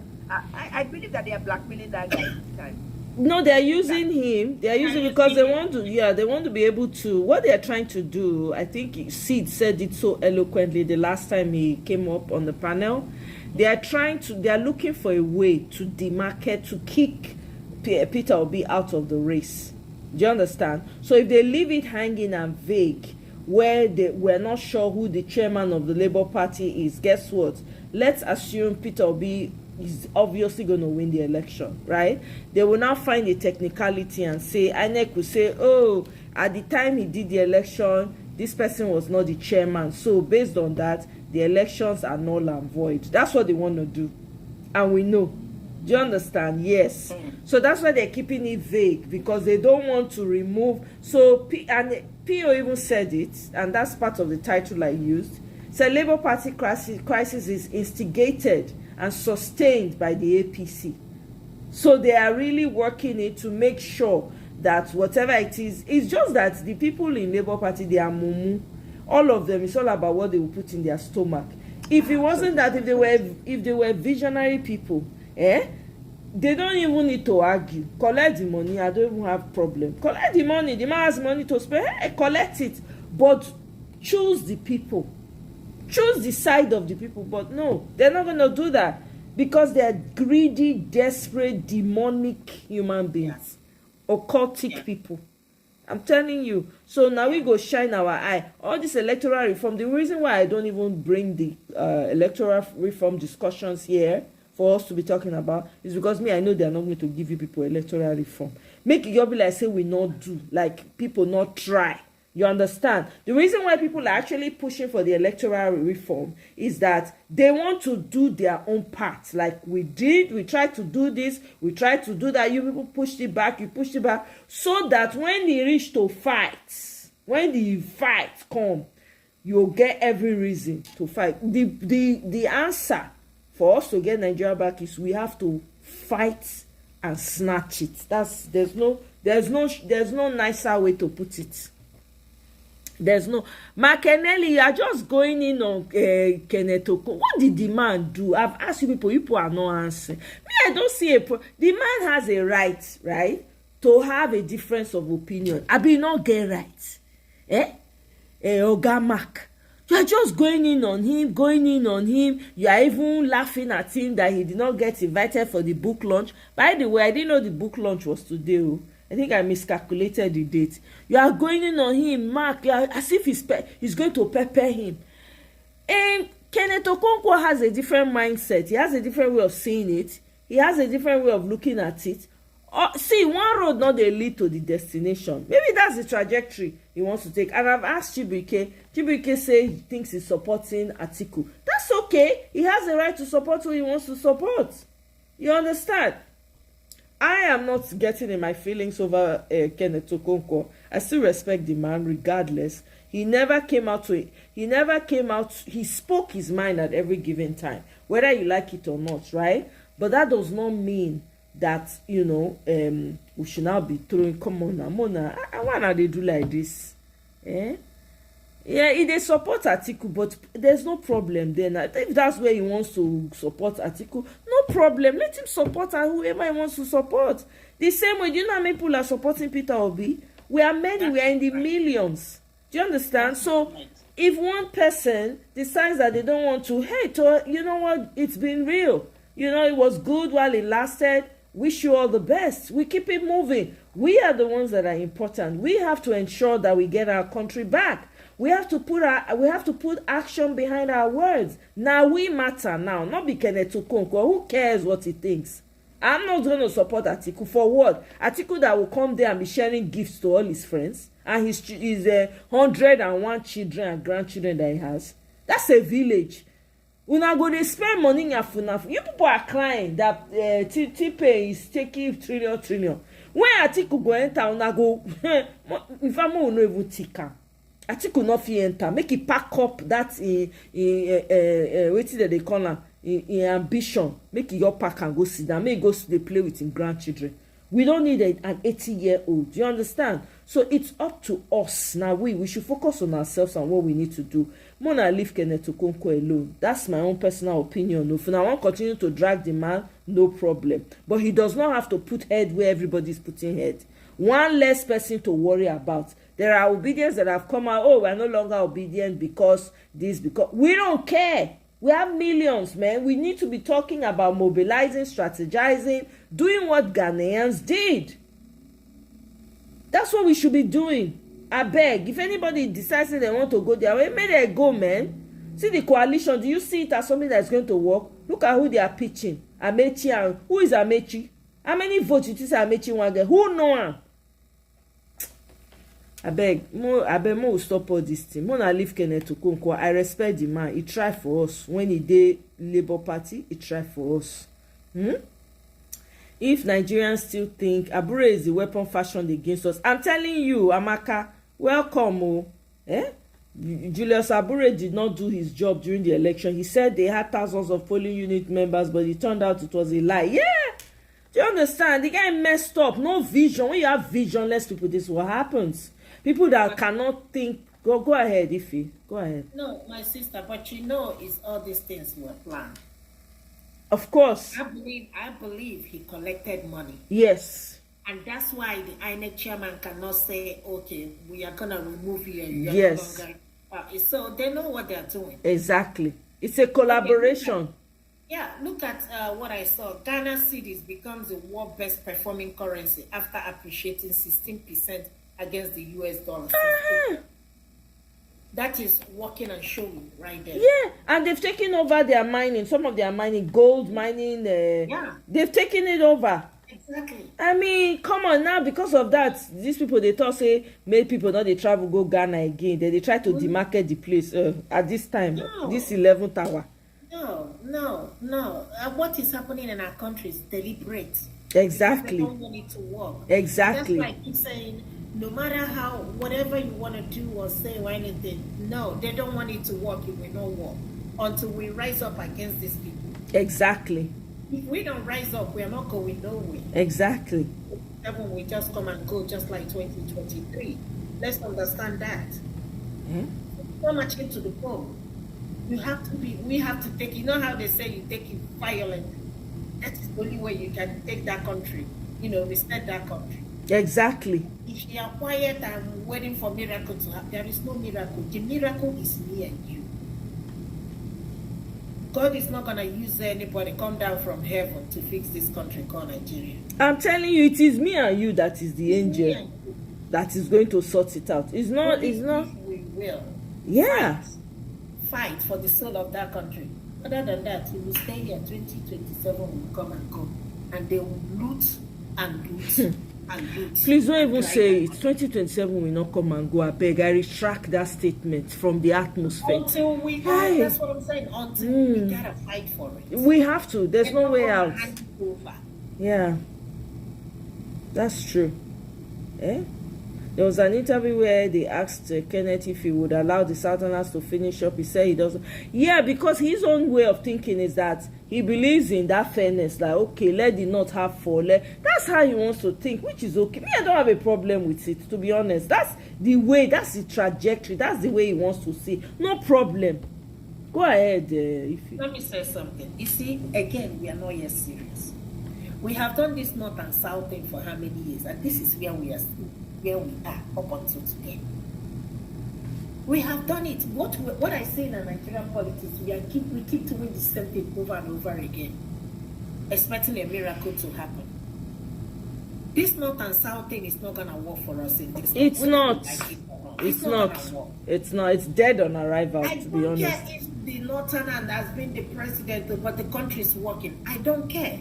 I don't care if somebody from Igbo, somebody from Edo. It doesn't matter.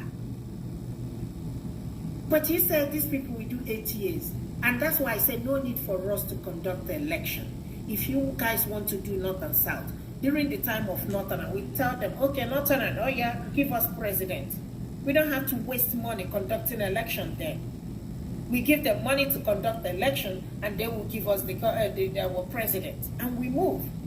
So why do we have to, if we believe in North and South, why will South contest against North?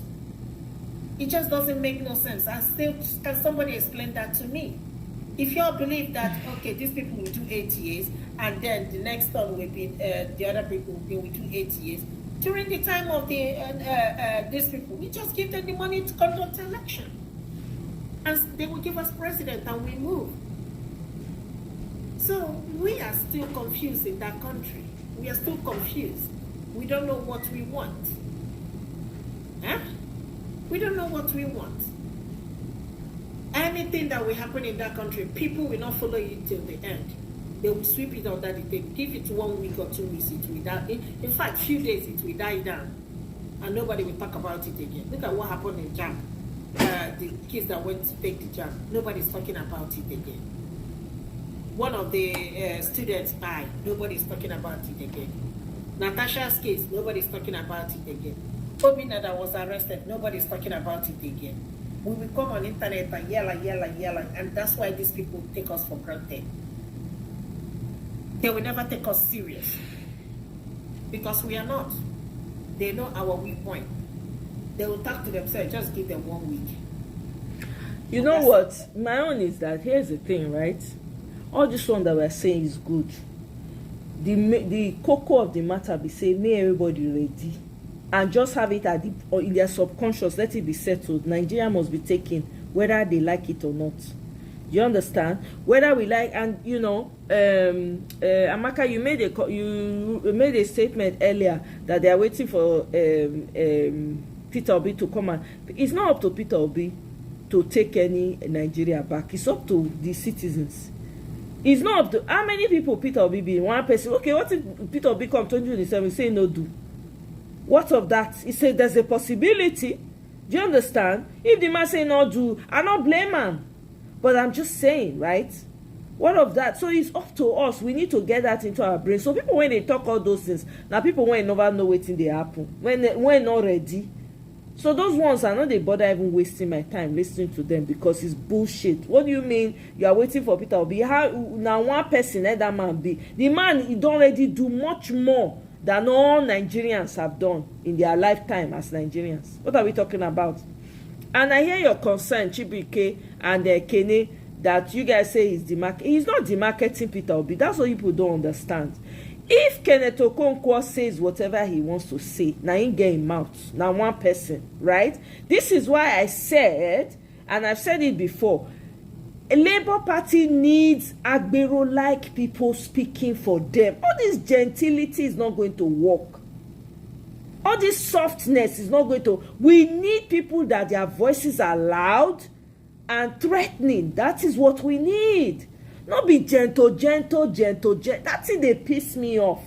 This is what we have. I don't know how we can reach out to these obedient people. They need to step them up. When you are coming to talk, you action need to be behind your words, man. Do you understand? So what? If Kenneth, in his own way, you feel like he's the marketing him, that is where Labour Party, that is the job of opposition. To send somebody and demarket Kenneth Okonkwo is simple. You know, I don't want us to get in our feelings. This is not the time, man. We need action.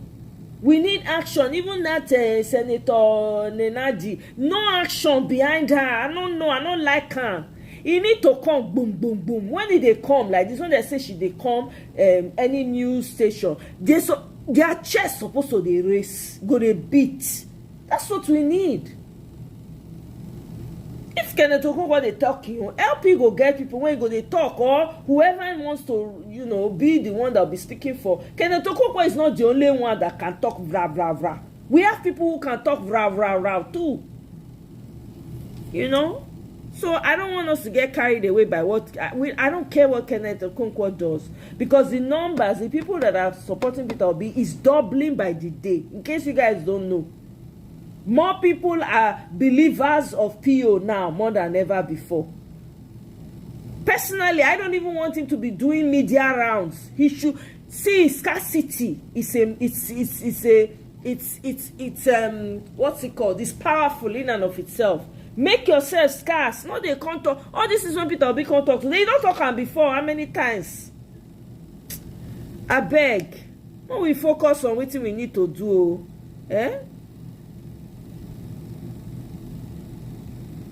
No, absolutely. I don't have a problem with you going against him. I'm just saying we should not focus on him. We shouldn't spend time focusing on Kenneth Okonkwo. He's just one person. I'm not saying you have every right to have an opinion about him. Absolutely, of course. You know, I am just saying this is how I see it. You know, it's really sad. Oh yeah, Mark. He really became. They used him, man. The guy allowed himself to be used. Unfortunately, when you have people with no vision. If he did not have anything, any fields, nobody will have anything to say about him. But because he has fields now, guess what? They have something to say about him, unfortunately.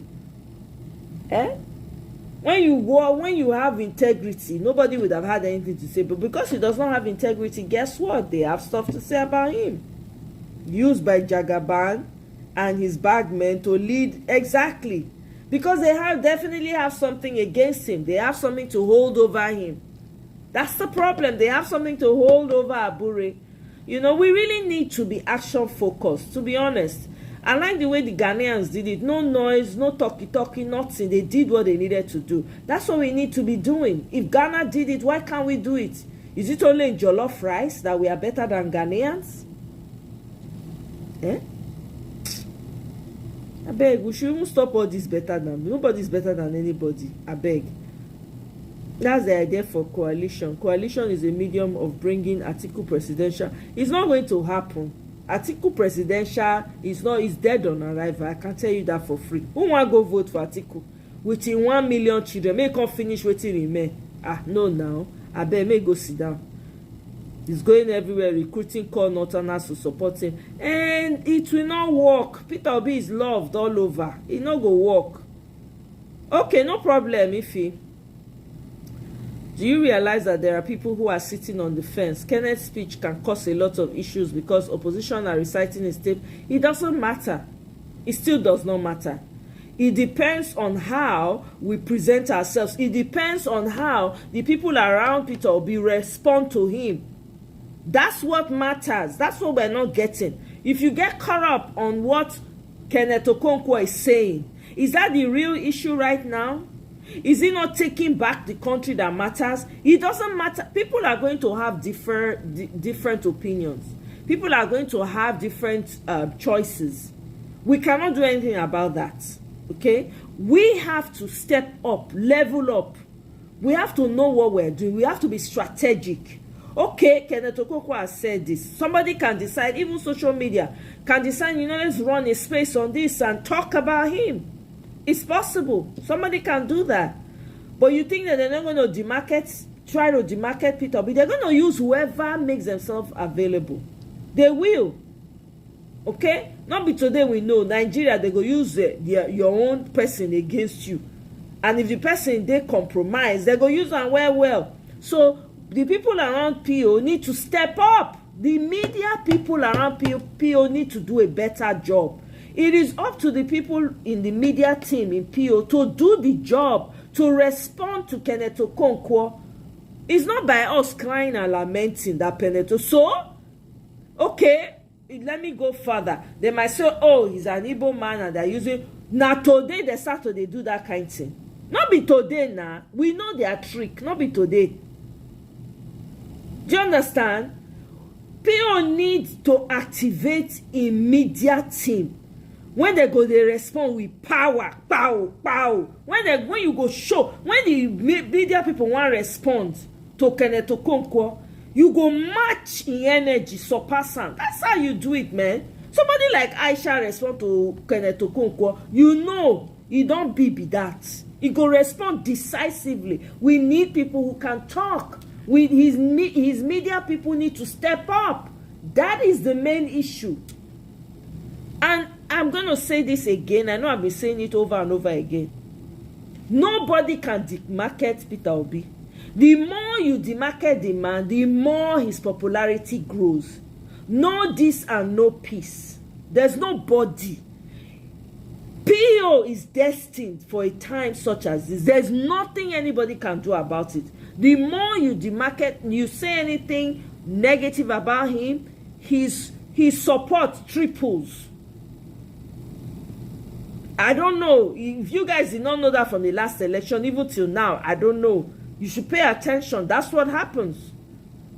So when they come and criticize him, unless they use certain, they say certain things that are untrue, like some of the soft show already says, then I will say no. Unacceptable.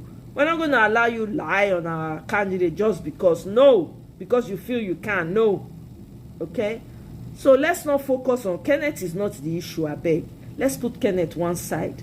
Let's focus on getting our country back. What we go do? How we want to do them? What be the strategy? I know so we not fit discuss strategy for here. Absolutely. People when they do them, and they see their movement, but not they allow people enter their group so that they're not going to know it. More will not know it because say APC spies full everywhere. Maybe they don't know it what's up. So I don't even know who they be. You understand? I just know say okay, such a group exists, but I don't know you know, nobody's giving access to anybody. And I really don't even want to know. May I not go by mistake talk with you I'm not supposed to talk. So it's all cool, you know.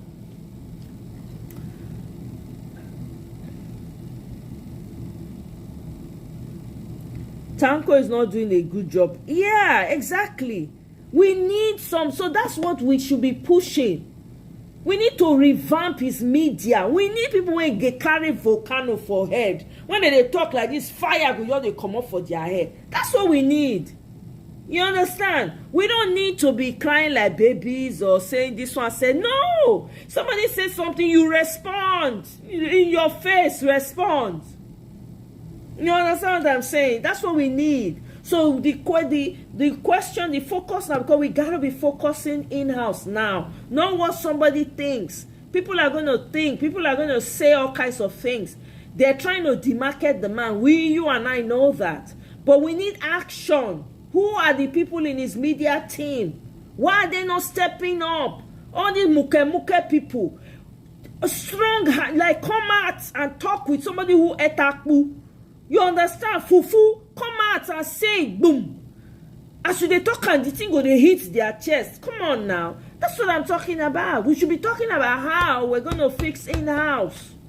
To make sure the energy matches. That's what we should be focusing on. Exactly, Mark. You need to get a bite. Exactly. All that money when they take go Dubai. Hey. The man collect small Dubai money now. Hey, Egbami. Eh? Mark, I believe me. Oh, nothing can come between this new Nigeria. Oh. PO must get there. Eh? I go throw Kenneth Okonkwo under the trailer. I not send him, Papa. Eh? No. Anything that will come in between this new Nigeria, no now. Even Kenneth go collect. No, I don't care. I will leave him in the rain to be wet and dry. Eh? Yeah, I mean, I don't know. I've heard that Yunusa Tanko is not doing as much. He's not doing as he should.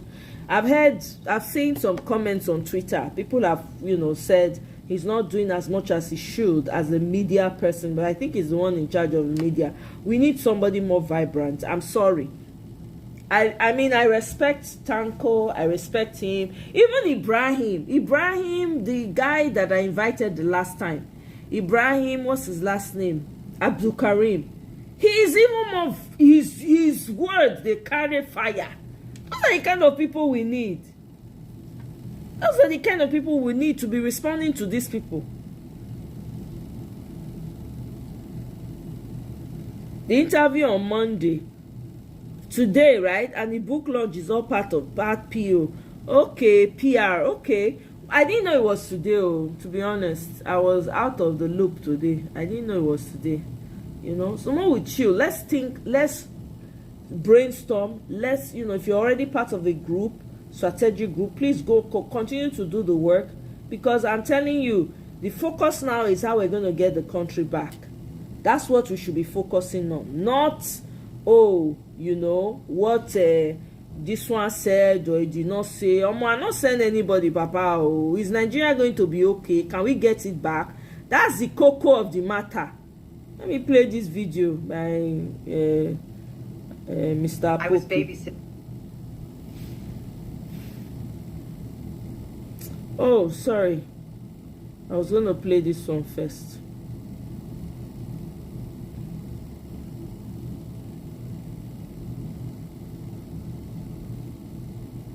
So much everyone for staying with us.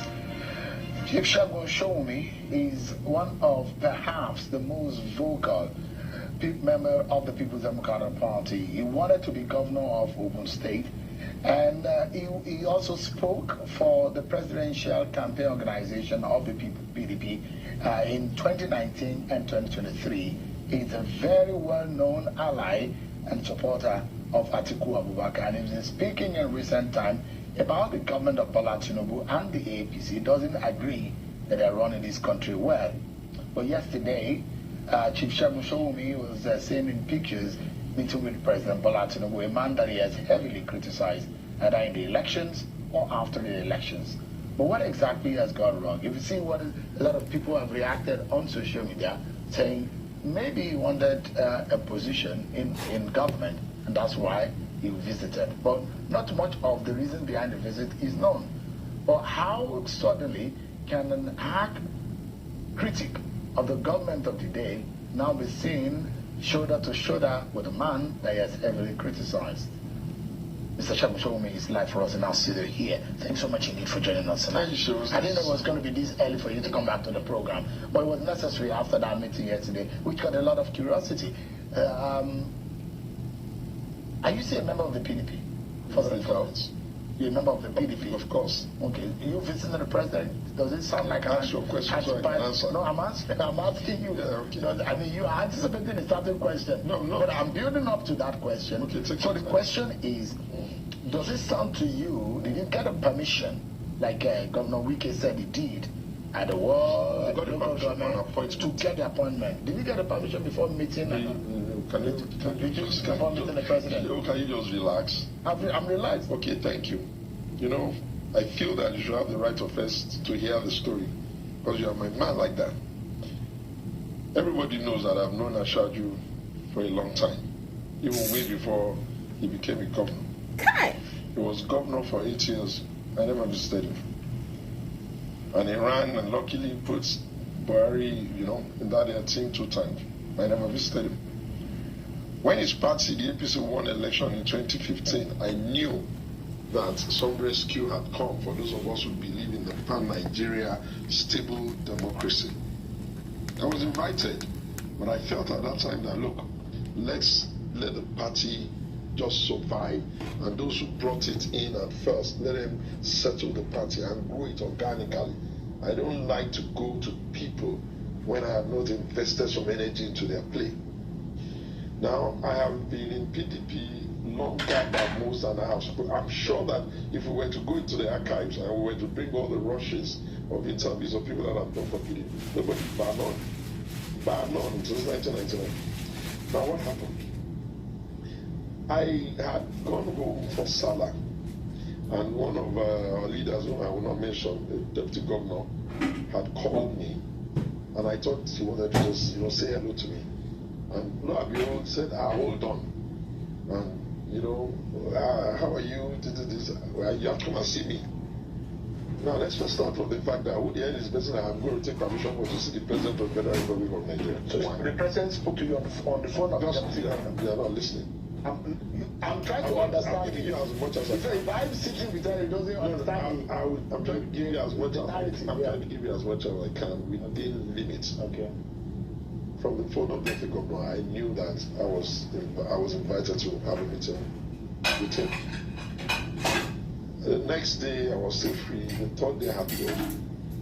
My instinct was, okay, why not? He's been in government now for 2 years.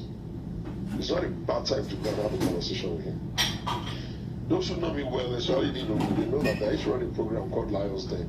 Show is hotter than politics today. I don't ask easy questions.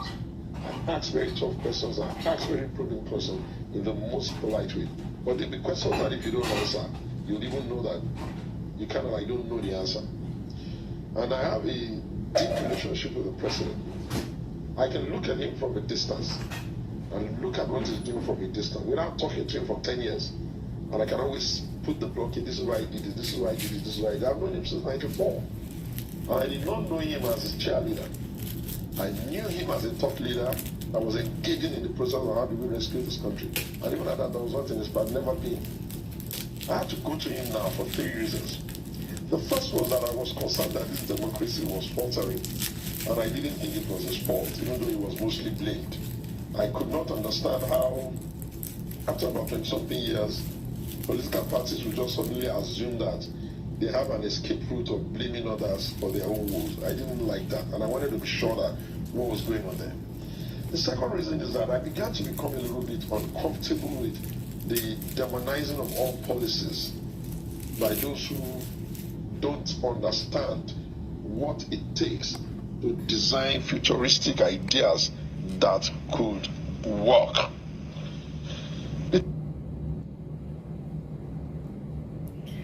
This guy is a punk. Complete punk. Like this guy be. This is the same guy that was begging PO to come back to PDP, come back home, to show you that these people are moles. They are used by APC. Has corn in his pocket. All they care about is their pockets. These people lack conscience. They don't stand for anything. They stand for all things, no mind of their own, mindlessly, aimlessly, just going anywhere, direction their belly they go.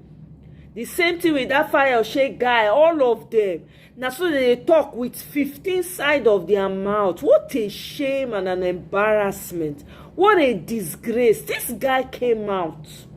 A few days, he never reached a month now, Abi.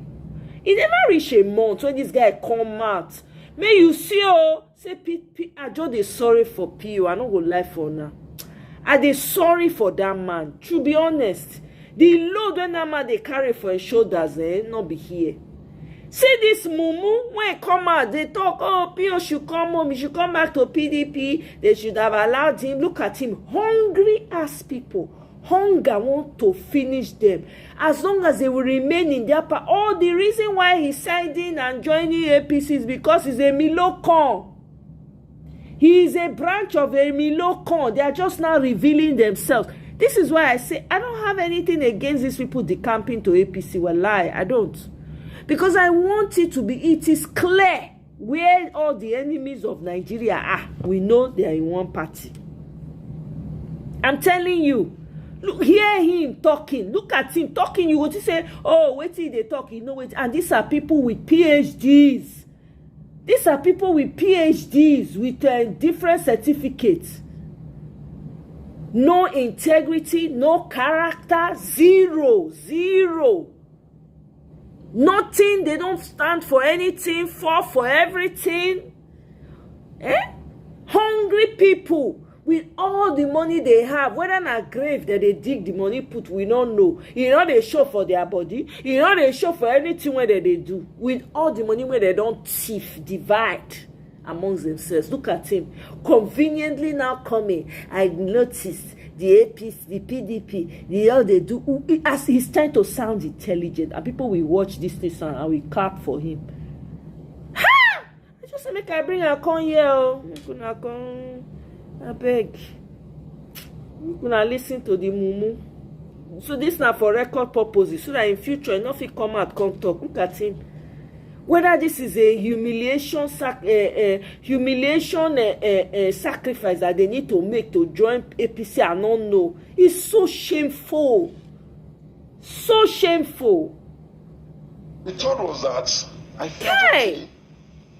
Perhaps if I spoke to him, if I visited, engaged, you know, and I'll be able to decipher the state of his. Some people talk about his frailty, and I told you here before that I know him the way his mind works. So I jumped on that invitation. I was actually prepared for Junior, but with all the assembled, my friend Aregbe, I'm sorry I couldn't make it, so I went there. Now let me start giving you the gist. Oh God. We're Phoenix Energy, a family-owned oil company focused on unleashing American oil from North Dakota and Montana. We've already sold over 2.9 million barrels.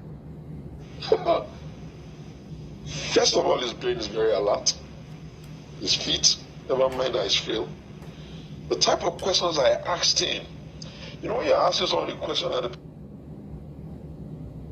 Hear the mumu. Hear the mumu. Person when they alert, I beg, help me ask. Person when they alert, go see what they happen for Nigeria. He go call and go say, yes, this is fantastic. You see these people, look at his smile, look at the smirk on his face.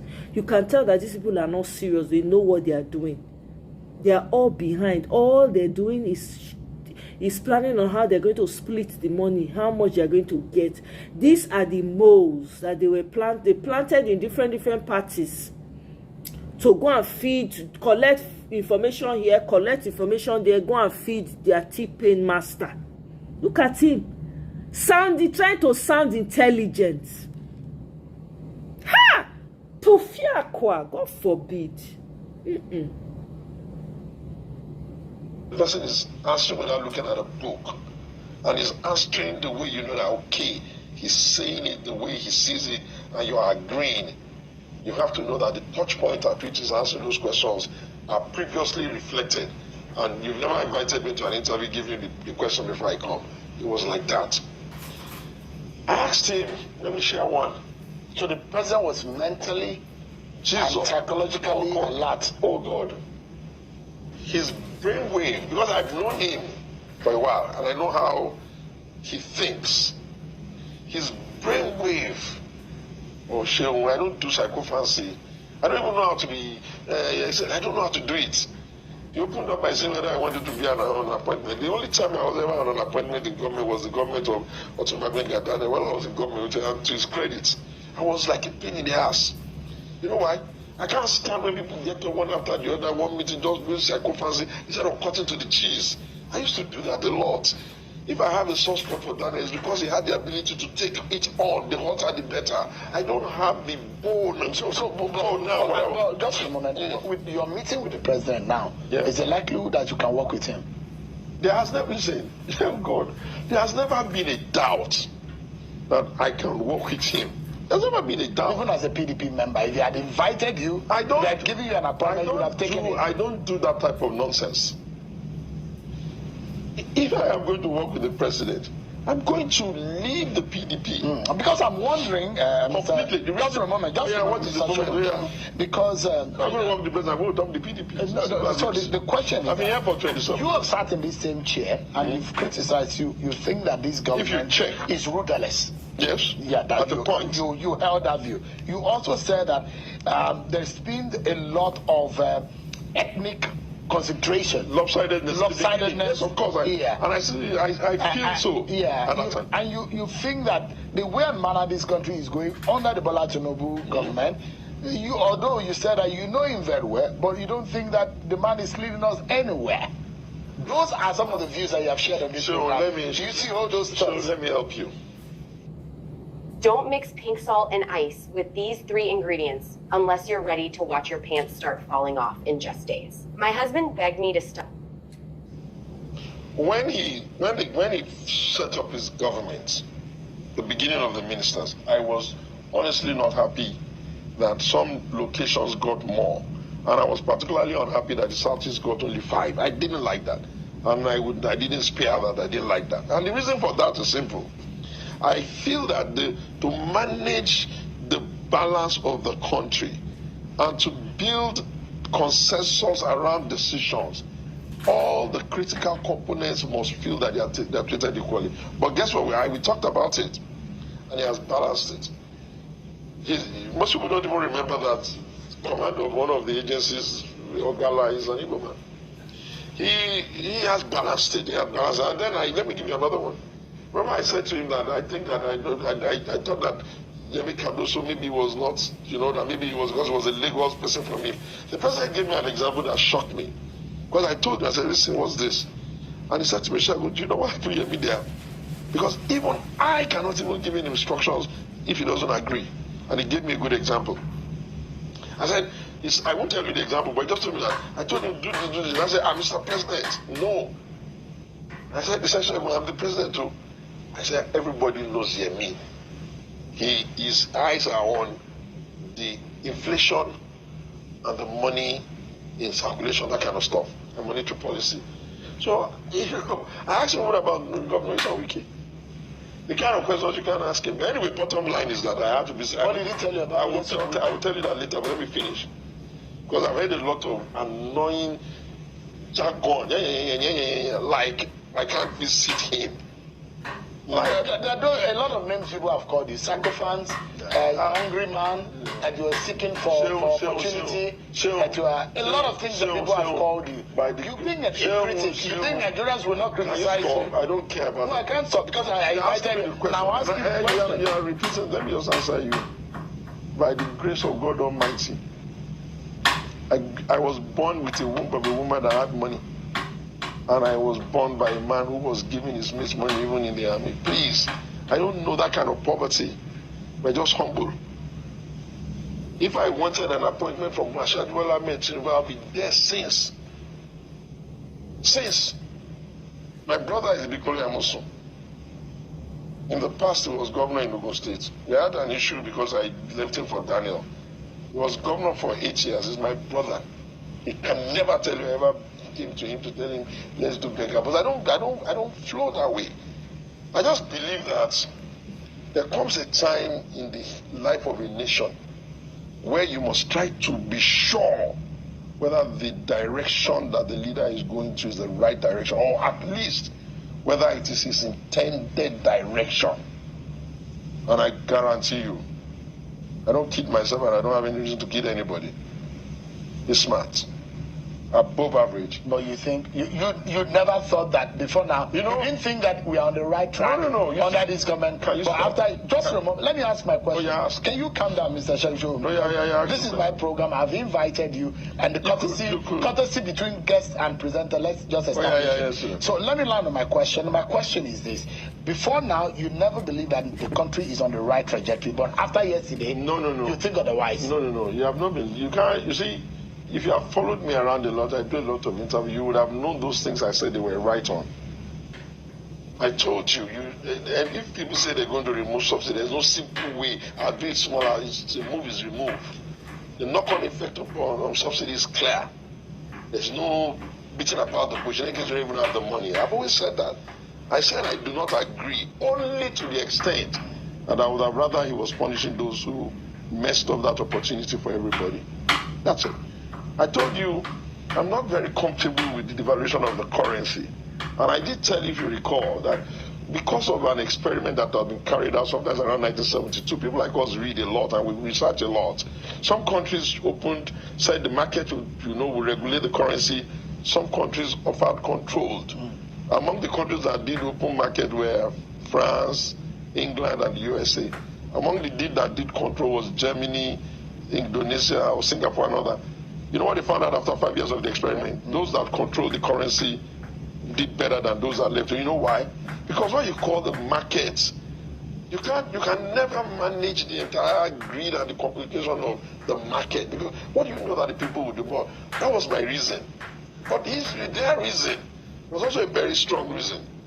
You can't be borrowing money to back currency. I knew that. But I just wish that they could have thought that, who are those people collecting the currency?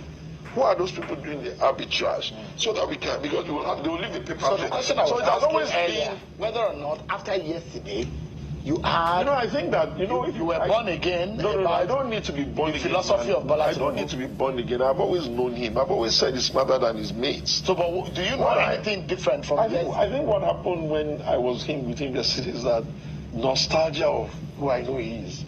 I like when I think, okay, we've been, I know him.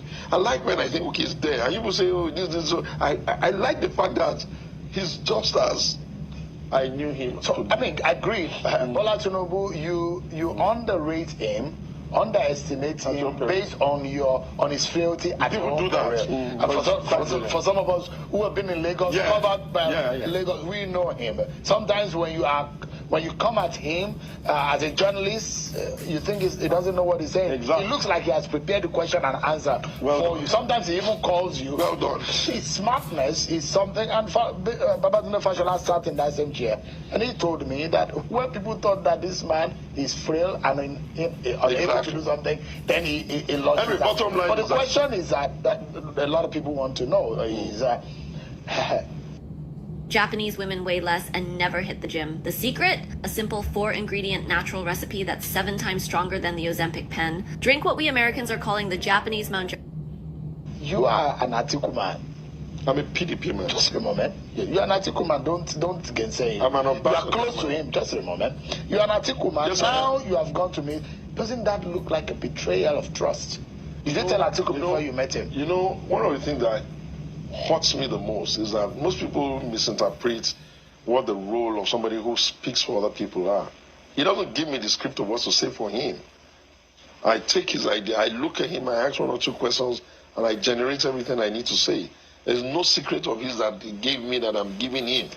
It's the things that I have looked at, okay, this is what he would like to do. I've answered questions that later on, when they ask some of their people, they can't even answer those questions. I dislike. This is I you, dislike Mr. Yes, I'm telling you. I criticized Daniel Bwala when he moved on to the other No, side. I didn't. You did. No, listen. You called him a tongue. You called him several names. I never did. Right on this program, you did. No. I dare say you did. Okay. If I knew you were going to deny it, I would have brought it. Listen, what I said. You criticized him. No. But I think you should apologize to him. No. But if you criticize Bwala for working for Tinubu, and this is you talking so eloquently about Bola Tinubu, listen, I own my mouth, I own my words, I own my arguments. Does it look to you like betrayal of who? Of Atiku Abubakar? Is he you now taking sides? Is he running for president now?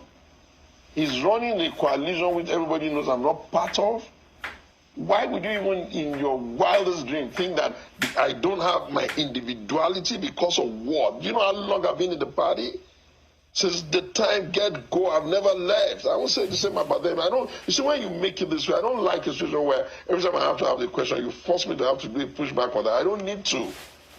I am at liberties as an adult to take decisions that work for me. And I will be very happy if people don't make it about Atiku President, the former Vice President Atiku Abubakar, because that would then kind of like make you want to do a push. But I don't need to do that. He takes decisions that are in line with how he sees things. I'm saying Daniel Bwala, for example, you criticize him for moving to... If you go and look, you will find out that I didn't really... I will get it. I'll probably put it online to remind you. You could. So the question is that you've criticized Daniel Bwala for leaving your side. Daniel works and is an appointee and a member of the APC. I am not aware that we have taken a decision in this country that just because we're in politics, I can't give somebody that is old enough probably to be my father or my uncle. I'm not aware. I'm not aware that if I knew that if people are going to get this silly, I would have been visiting much earlier because I don't understand where this is coming from. So let me ask you. I'm not tied into anybody. Let me ask those who think that you are anti-Tinubu before now. They didn't think that. No, I'm not anti-Tinubu. You can't see yourself 100%. Okay. Yeah. But I'm not anti-him. So take it when other people give you a feedback. So if people think that you are a very strong critic of Bola Tinubu, because I'm a very strong and passionate, loyal person of PDP. Do you still going on to criticize him now? You know, I'll put it this way. After benefiting for almost an hour of his AC free of charge. So there's AC in his house. That's trivializing. I'm saying that you were in his environment. How much is an being with the number one president. Thank you very much. Now you are putting it properly. The privilege to engage the number one citizen in office, even though I'm not in his party and I've critiqued him, makes him superior to the others. I've been in this party forever. The only time we go to them is after they've lost and we need to kind of like shut them up. Yeah, and I've never stopped on it. I've never dropped the ball. You know, between Bola and them, he doesn't have one approach to deal with everybody. He has the uncanny ability to apply different people. Everybody has almost like a perfect relationship with him, and we're all not. We need to close now. Were you able to tell him that people are suffering in this country? We talked about that, but you don't have time to hear. You don't have time because you allowed us instead of going to listen. I asked him a question about two things. I asked him a question about insecurity and what he was going to do about it because we had talked about it in the past many years back, and I also asked him a question about food security. He said to me, we will get over the hurdle of food security because it's bringing in the equipment.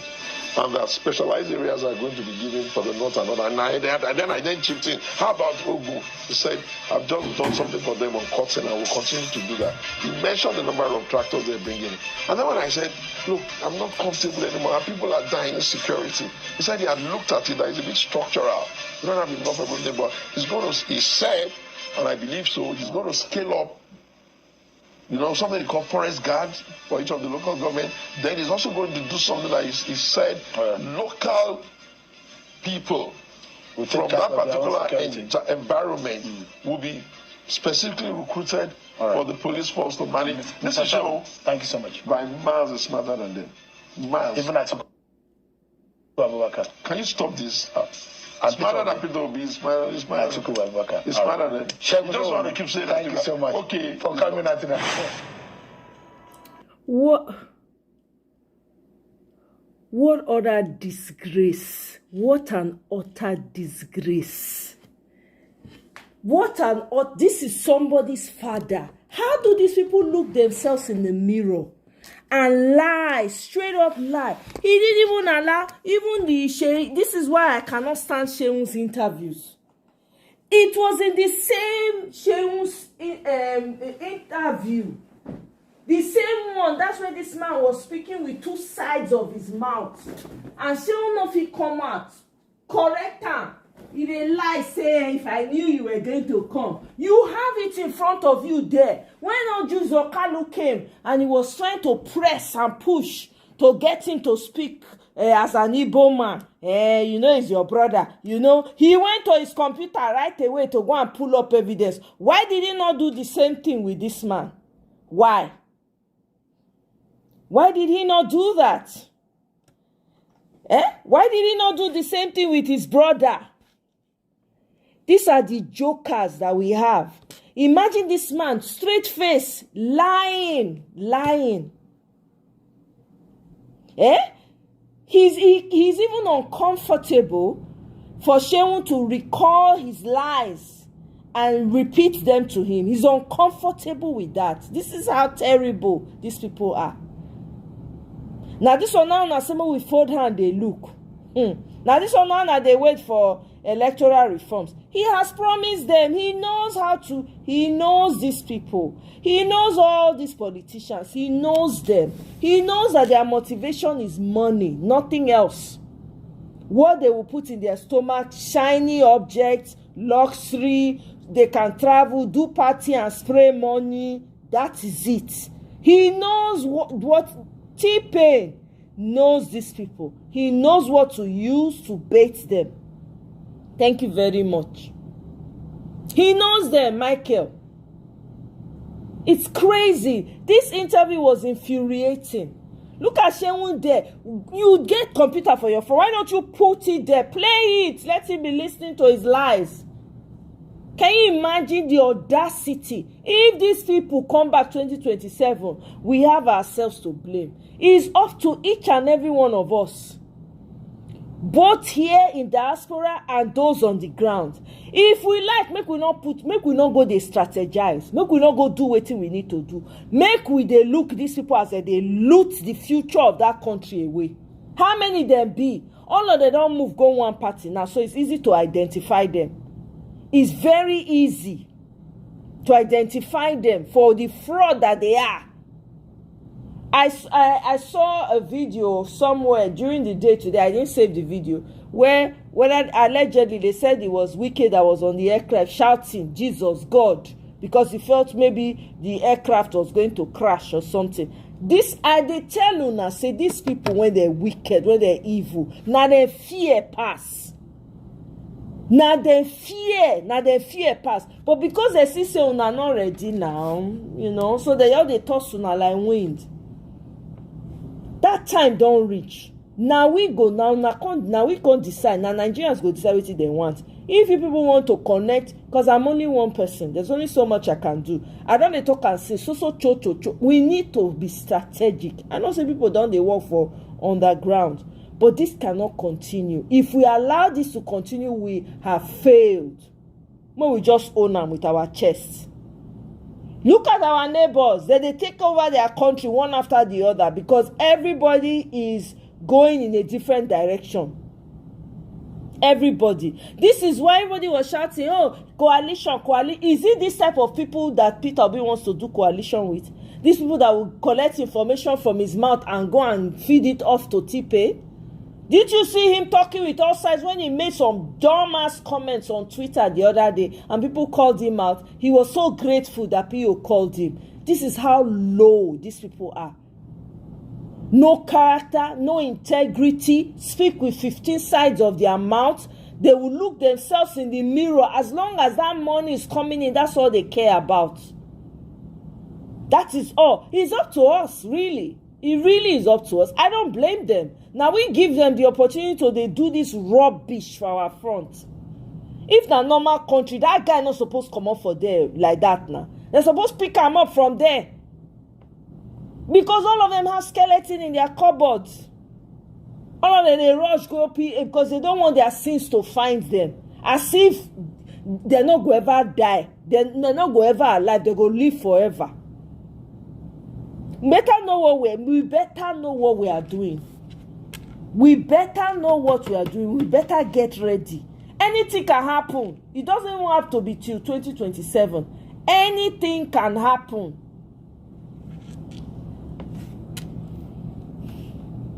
Shameless people. These people will have children.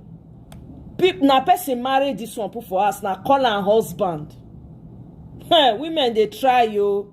Now well done, no women. I salute you now. I salute you now bravery. Omo toilet to na.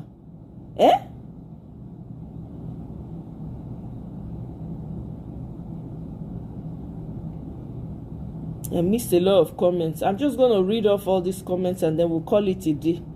Tomorrow is another day. There is no difference between this guy and Boala. He has already decamped. There's no need. Anywhere Bele face people. I'm telling you, when they offered they spray money, that's all. They do party every day. They do collect clothes. Saboteur, exactly, Chibuike. Hungry. Victory all the way. Welcome. Longest time. Hungry mumu. I'm telling you. Exactly. Now this person, they want me, they can't do coalition with. I'm not surprised with him. I intentionally brought it out to come and talk. I said the video so that all of us can watch it together. Exactly. It's not child's play, Mark. That's why every time, P.O. You should leave the man alone. He's doing his own. What are you doing as a citizen? What is your own plan? What is your own plan? What are you doing?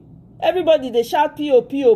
Is it not a shame that in that your whole political class, not one pure for inside, only P.O. not pure? Is it not an embarrassment that you have a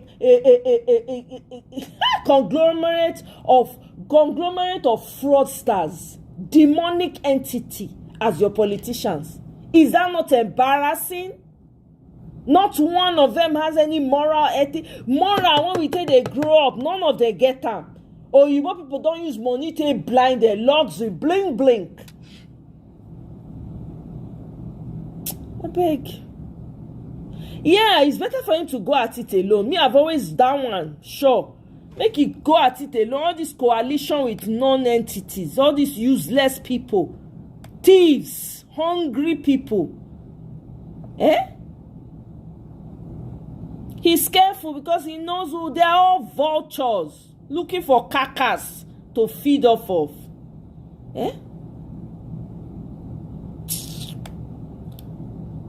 T-Pain is truly, he's scared, and this will be his undoing, because as he collects all the bandwagon, he will not know who to trust except his Lagos boys. That is the weak link. Yeah, they go unravel. We go there, yeah. With his dead brain, he's not alert because of food, my brother. You don't call Malu brother because of food. That is the case of this man. You are not calling Malu brother after the small mouth. Meanwhile, he was just a mole to come and try and get something off of T-Pain, get something off of a PO. They not see anything talk.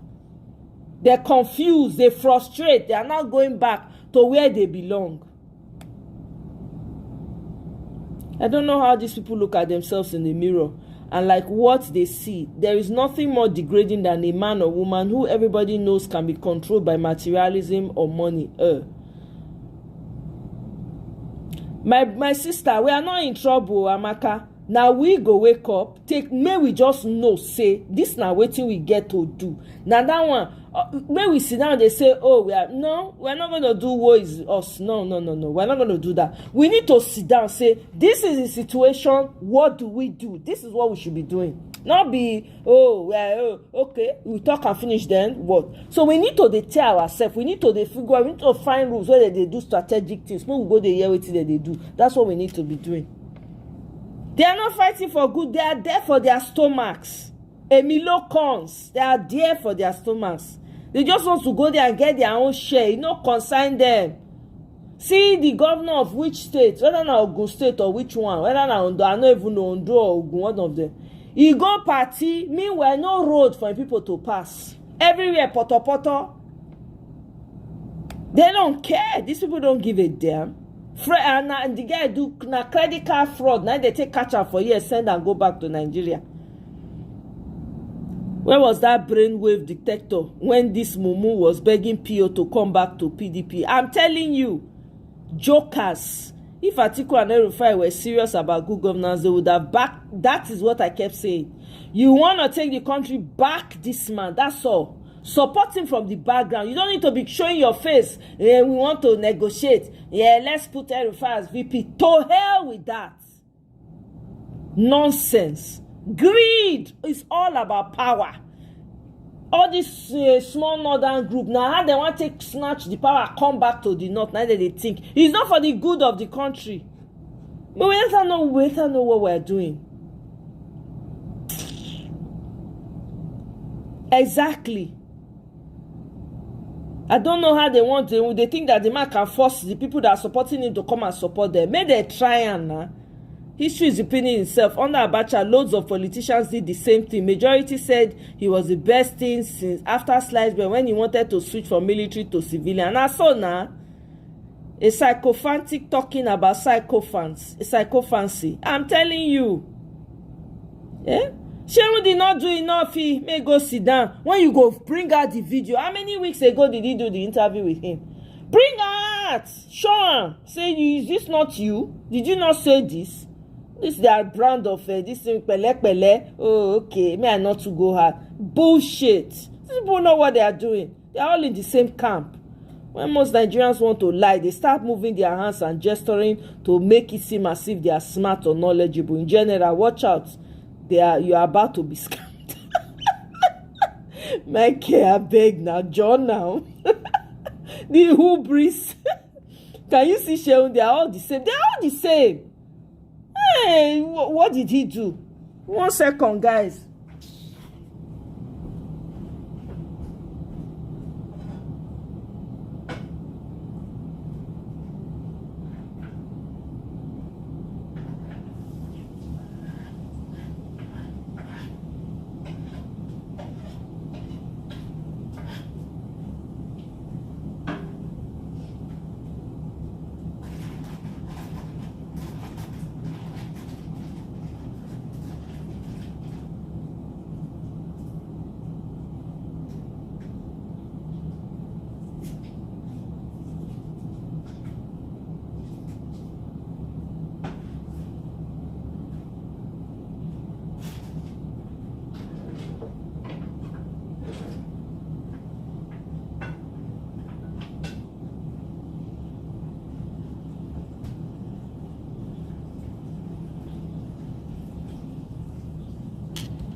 You know, it's crazy.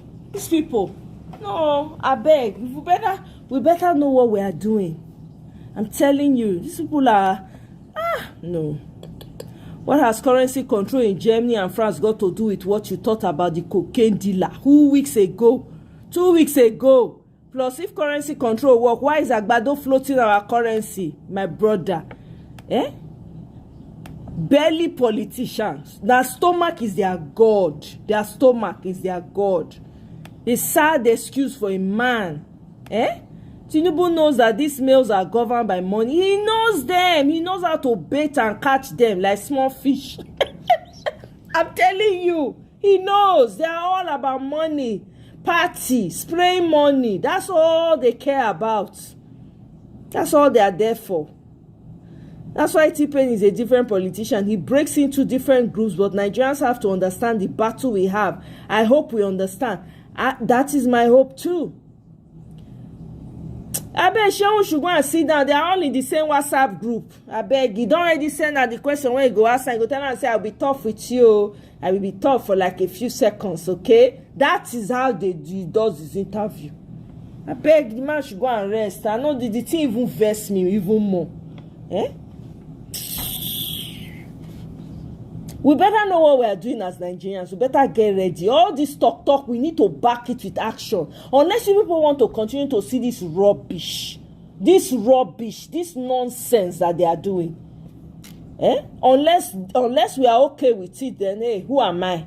Who am I, yo? Unless we are okay with it. I beg you, I have one more video to show you people. Let's see what this thing is. Beg, we could see. These people are not, all they do is lie, lie, lie. That's all they do. They don't care.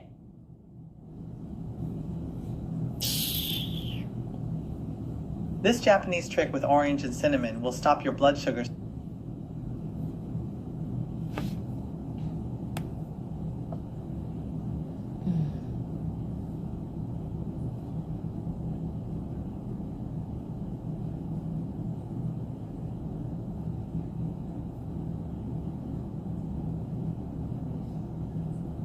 Dr. Charles Apoki. I'm reaching you from, what's the name of the studio again? The Uplifted Souls Network, their studio. And I want to thank them for giving me the privilege to use their studio. I've been intrigued by the recent occurrences in the socio-political landscape of Nigeria, particularly the defection of governors of the PDP to the APC, and how their followers sheepishly follow them to decamp to the APC. You will recall that was how people were also decamping to the PDP at a point. And I started wondering, what's wrong with Nigerians? And I was discussing with my son in Europe, and we came to the conclusion that when it comes to politics and religion, people are just stupid. I will not go to Marco Cipola's theory of stupidity, but I will concentrate on Franz Kafka's theory of idiocy. Franz Kafka is K-A-F-K-A. Franz is like Franz Beckenbauer, F-R-A-N-Z. He lived between July 1883 to 1924. He died at the age of 40 of tuberculosis. He said that if you have one idiot, you have a single idiot. If you have two idiots, that you have a pair of idiots. But that when you have 10,000 idiots, that you have a political party.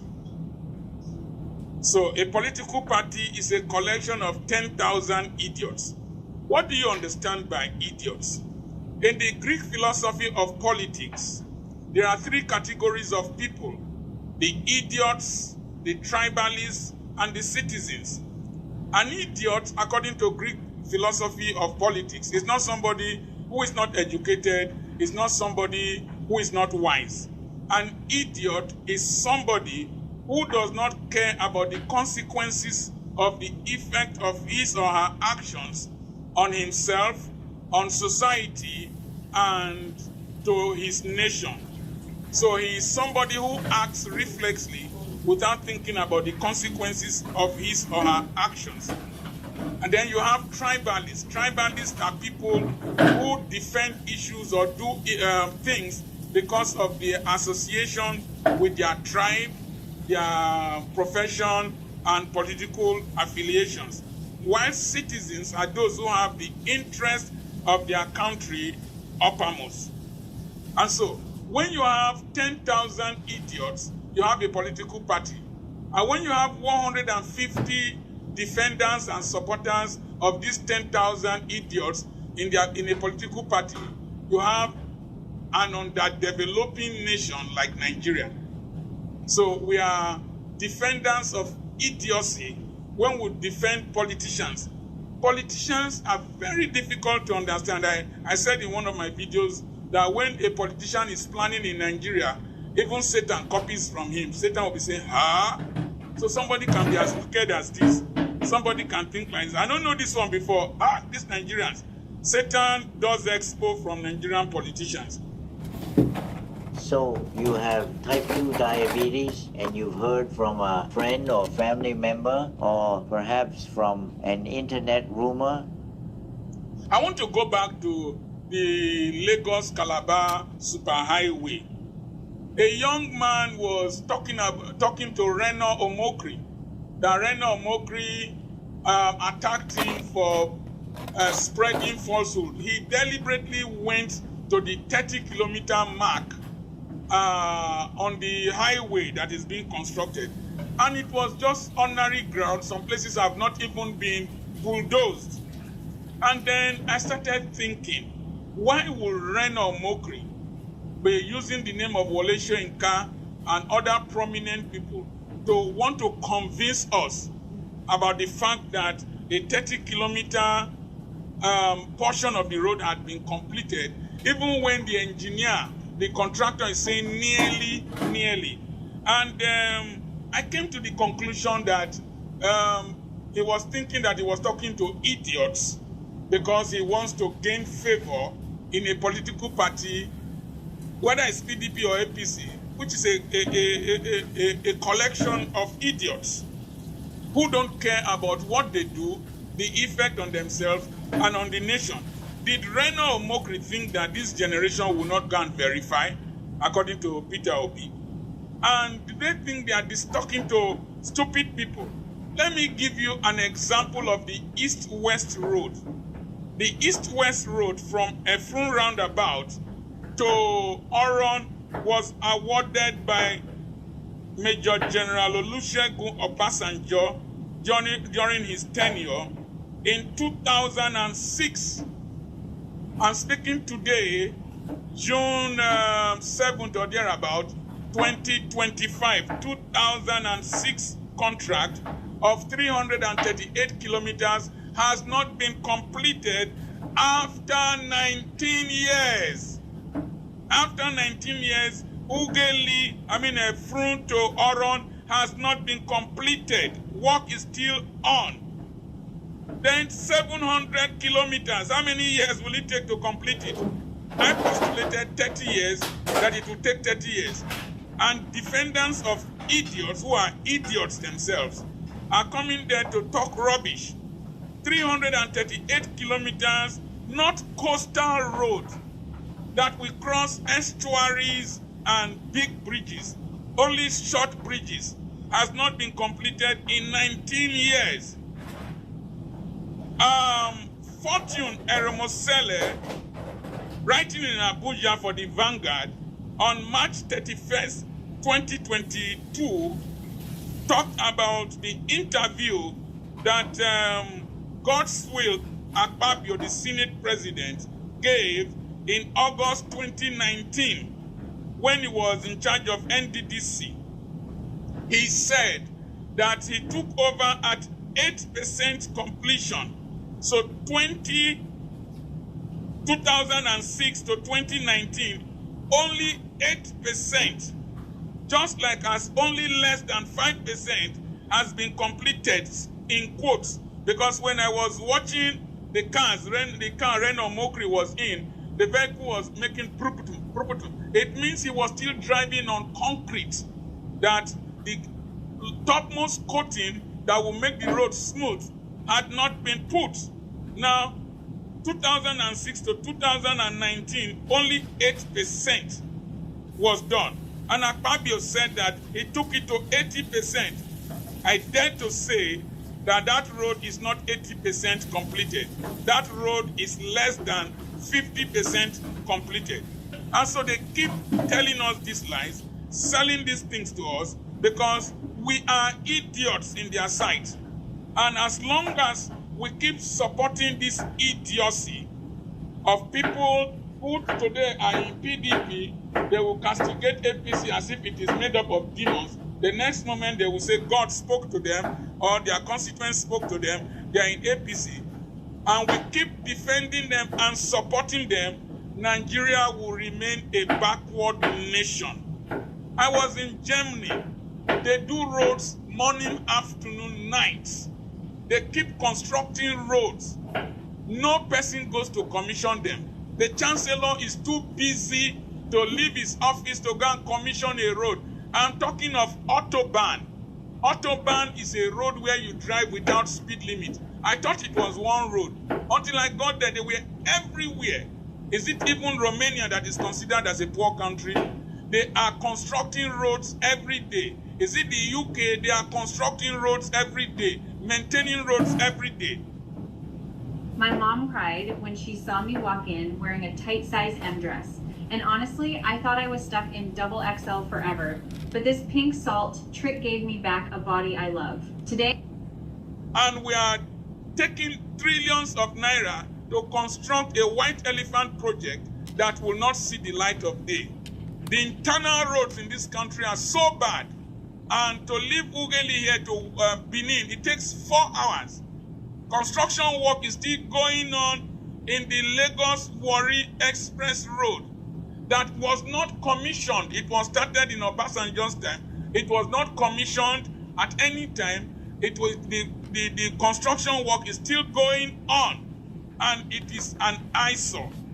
When will we have common sense and call our leaders to order? What traumatizes my mind is that those who will suffer the consequences of this idiocy are the ones they give 10,000 naira to.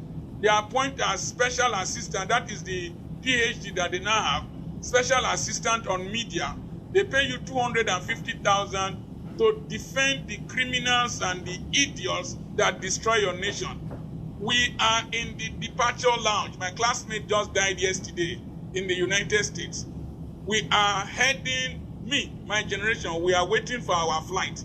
We are just praying that it be delayed. It is you that will stay in this country. You. Now go there.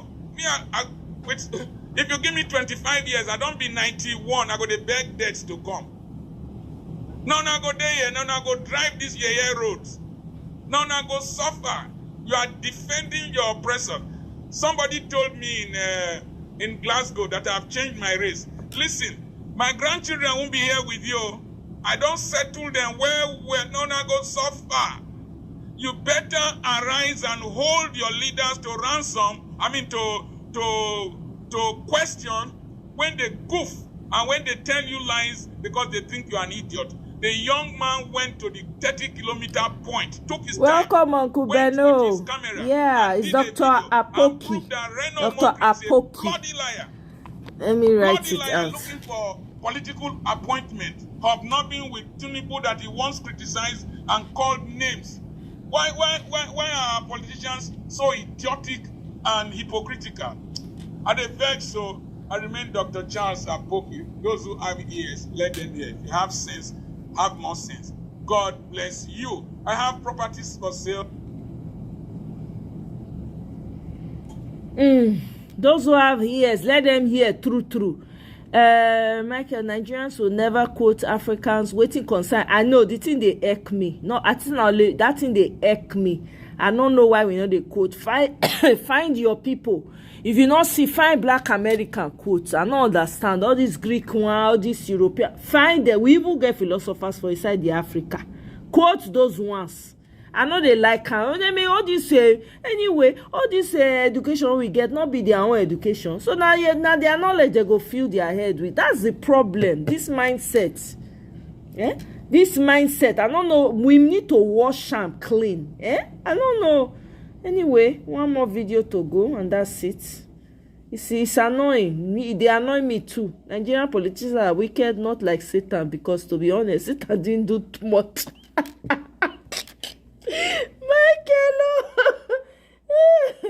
Michael say the devil not do much for Bible. Is the so-called God they talk about was that. Oh my goodness, I can't laugh.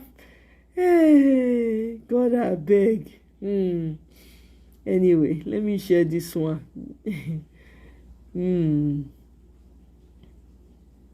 That video with that man, that Shegun Showumi or whatever his name is, the thing pissed me off, man. That man. Japanese women weigh less. Hey.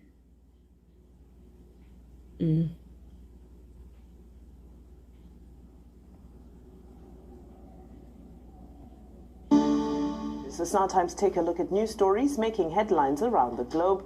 We begin with politics here at home as the perceived misunderstanding between President Bola Tinubu and the governor of Lagos State, Babajide Sanwo-Olu, appears to have been settled after both men met Sunday afternoon, with President Tinubu telling the governor that all his, and I quote, sins have been forgiven and that he was no longer angry with him. This development, according to a publication in this day newspaper, Arise News' sister publication, came about after the president met with members of the Governor's Advisory Council, that's the GAC, who came to plead on behalf of the governor and others who might have erred in the sight of the president. Chairman of the GAC, Alhaji Tajuddin Olusi, who welcomed the president to Lagos, said it was obvious he was unhappy with some persons in the state, especially the governor, and therefore pleaded for mercy. Responding, the president, according to multiple sources that spoke with this day, said, and I quote, "It's all over now. All is forgiven," end of quote, assuring everyone in the room that he was no longer angry with anyone, let alone Sanwo-Olu. It was at this point that Sanwo-Olu and other members of the GAC prostrated to the president in apparent remorse and appeasement. Well, meanwhile, the Lagos State Governor Babajide Sanwo-Olu has denied reports of a rift between himself and President Bola Tinubu.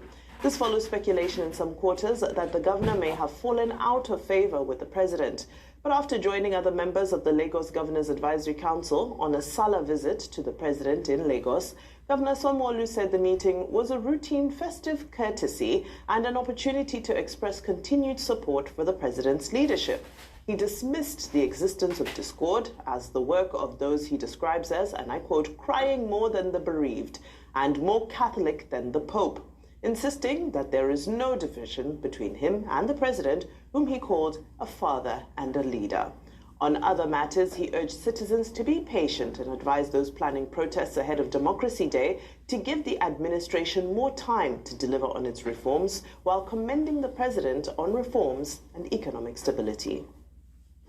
Very excited that we are one big happy family, and we are not divided in any form, and we all honestly also pledge our full loyalty to him, to his government, to as our leader, as our father, and it was unanimous, and he's charged us to ensure that the forthcoming local government election, which, that we should all go and do our very best and ensure that, we'll continue to keep the flag of the party flying. I'm sure some sections of the media reported a case recently alleging a discord between you and the president. What about? Did you see any discord? That's what we need you to clarify. Did you see any? Can't you see when you are smiling, I'm smiling? There's none. There are people that believe that they are more Catholic than the Pope. There are things that you see people, they cry more than they bereave. Father and son, are things that we always ensure that, we're clear. There's nothing at all. My father is my leader, and we're grateful that he has given us the audience today to come in and say hello to him. All right, now in other news, the Minister of Budget and Economic Planning, Atiku Bagudu, says President Bola Tinubu inherited an economy that was, in his words, in a hole marked by decades of underinvestment in critical sectors. Speaking after a visit to the president in Lagos, Bagudu dismissed critics who argue that the administration's reforms have had little or no impact, insisting that the tough economic measures were necessary to free up government revenue, restore investors' confidence, and attract private capital. The minister says while the economy is not yet where it should be, there are clear signs of recovery, with increased investments from local industrialists and international partners. If you want to build a house and you don't know that there is a hole under it, and you met somebody who has started by filling the hole, you think he will have done nothing. But we are almost in a hole. And Mr. President has been clear, we are in a hole not because he wants to blame anyone past administration, but he's saying that choices that we should have been taken earlier, we didn't take. And not surprisingly, we do not have the public investment, we do not have the have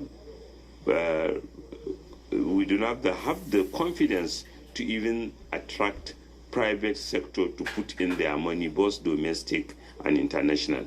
So we did 2 reforms, and these reforms are affecting the most important variable, which is giving confidence to owners of capital to invest in our economy, because those are the people who create jobs. Mr. President, for example, went out of his way to say Dangote refinery must work. If it means selling them crude in Naira, he is ready to do that. That is putting faith in the Nigerian economy. That is engineering, that is mobilizing. You can see comments, I'm sure, made here by, among others, Dangote, Alhaji Aliko Dangote, and Abdul Samad Rabiu, confident, willing to put more money. I saw Alhaji Aliko's remark that he will even put more money together with Bill Gates in the health sector so as to end medical. It can be better. The coordinating minister and I, Wale Edu, met with Bill Gates a few days ago, and we are happy with the stamp of approval, of confidence. Nigerians should know that economies are judged, successful economies are judged by their abilities to attract investment. We need investment in everything. Most of our failing is under investment. Security, we have not been funding it because we don't have the resources. Education, health, agriculture. So now we have taken steps that can lead to correcting those decades of underinvestment, and that is what will take Nigeria and to the pride of place we all hope President Aswaju will take it to. If you've recently been injured in a car accident that wasn't your fault, I've got one question for you. Do you know how to get the maximum compensation that you deserve in the shortest time possible? All right. Well, those are the words of the Minister of Economic Planning concerning the state of the economy, where we're coming from and where we're going, according to this administration. We'll take. So I wanted to start by singing a song. Now, Papa be so again this morning for Governor Sanwo-Olu and his father, President Tinubu. But it just confirmed that there was actually a rift between both of them, and the snub in the video circulating was because of the rift. Because if there was no rift, why would this day need to report that they went to Dobale, Baba, and say Baba, there's a rift. But the question I'd like to ask this morning as a political watcher, analyst, journalist here, is what is Governor Sanwo-Olu saying? Is it because he did stand up for himself when the speaker was trying to denigrate him? Is it Governor Sanwo-Olu saying that a speaker that's supposed to be first among his equals voted him out of power and removed him as speaker? And President Tinubu came, called them on and said, go and put him back there. Is that his sin? What is Governor Sanwo-Olu saying? For asserting himself in the States? See, don't get me wrong.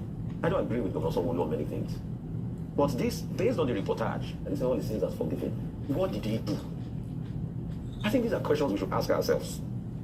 Because in all of this, I think the greatest sin here was committed against the Lagos people, who are represented by members in the Lagos Parliament.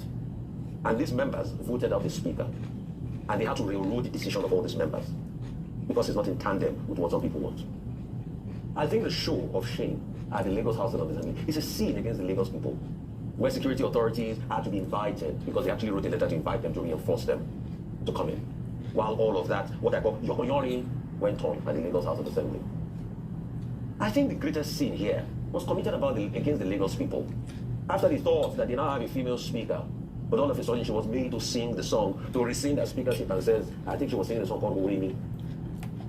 The sin I see here was committed against the Lagos people for all of that back and forth. So what is Governor Sanwo-Olu's sin? Because I don't understand the word all sins are forgiven. And maybe you might like to call me a political nepios this morning. I will never understand all sins are forgiven. We have to remember that the seat of the governor must be respected. Secondly, power is transient. My second intervention this morning will be about Minister Bagudu saying that things are well, investors are coming in. You see, we are not saying we don't applaud some of the successes. I have repeated kudos to this government on Bonga, because Bonga was left in the cold for a lot of years. Under this government is your success. But my argument has always been, it's not pervasive across board. And you cannot say because of pledges for investments, it's a sign that things are working. No. When we see more, we will say more. I do my bit to propagate everything that is being done. In fact, if you check my Twitter page, every write-down about the explainer that this government publishes, I publish it there. But my training also tells me to see to the facts. And what are the facts? The fact that inflation is still high. People are suffering. People are in penury. An average Nigerian cannot enjoy their summer holidays because of poverty. You might argue with me that many years ago, two people couldn't enjoy their summer holidays. Yes. But we've seen an uptick. The fact that 13 million new people based on World Bank projection are going to be added to the poverty trail because of the decisions made by this government. Never sue the other driver after a car accident. There's a better way to get paid a way bigger check without having to go to... Those are facts on ground. I will celebrate the ones that did bogus. Yes, I said it again. But the fact on ground is that people are suffering. Okay, very quickly. I mean, last week, in my column, my page of Tuesday, I pointed out that I imagined that the rift, suspected, reported, speculated rift between the president and the Lagos State governor, will be resolved. That to end up as a family affair, that it was a father and son matter, and people should not put too much, energy into these speculations. And that's how it has turned out. Now the president and his son, they've resolved their matter. And Governor Sanwo-Olu says, oh, it was a father and son thing, and all of that. Even if there was a little drama during the visit of the GAC, along with Governor Sanwo-Olu, when the president was handed the report of the primaries of the local government elections, he said, okay, to show that he was no longer angry, he would not even bother to read the report. Upon which we were told that the GAC team prostrated the president. But in any case, he said, all sins are forgiven. As father of the nation, I think it's good. It's a good thing to forgive. Well, how do they say it again? To forgive is divine, right? To err is human.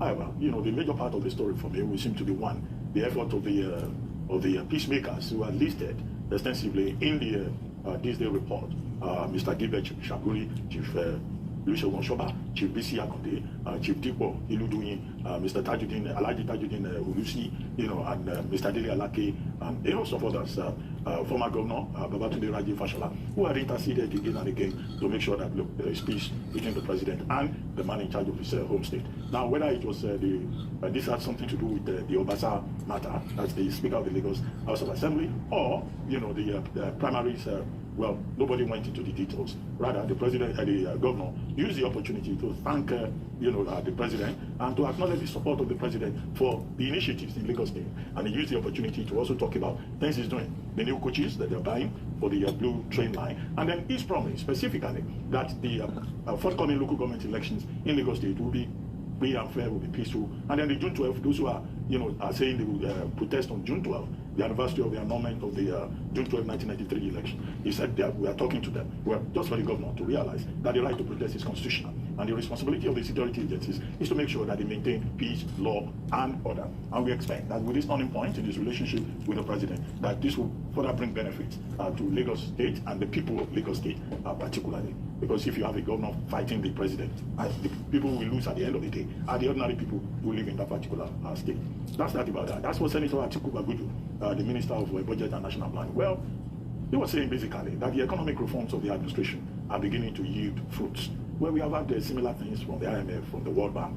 What reforms? It's a reform-minded administration with regard to foreign exchange, with regard to fuel subsidy removal, with regard also to the removal of subsidy on electricity, which President Tinubu himself had said again and again had helped the government, to save a lot of revenue. And these savings are translated into more revenue even at the state level.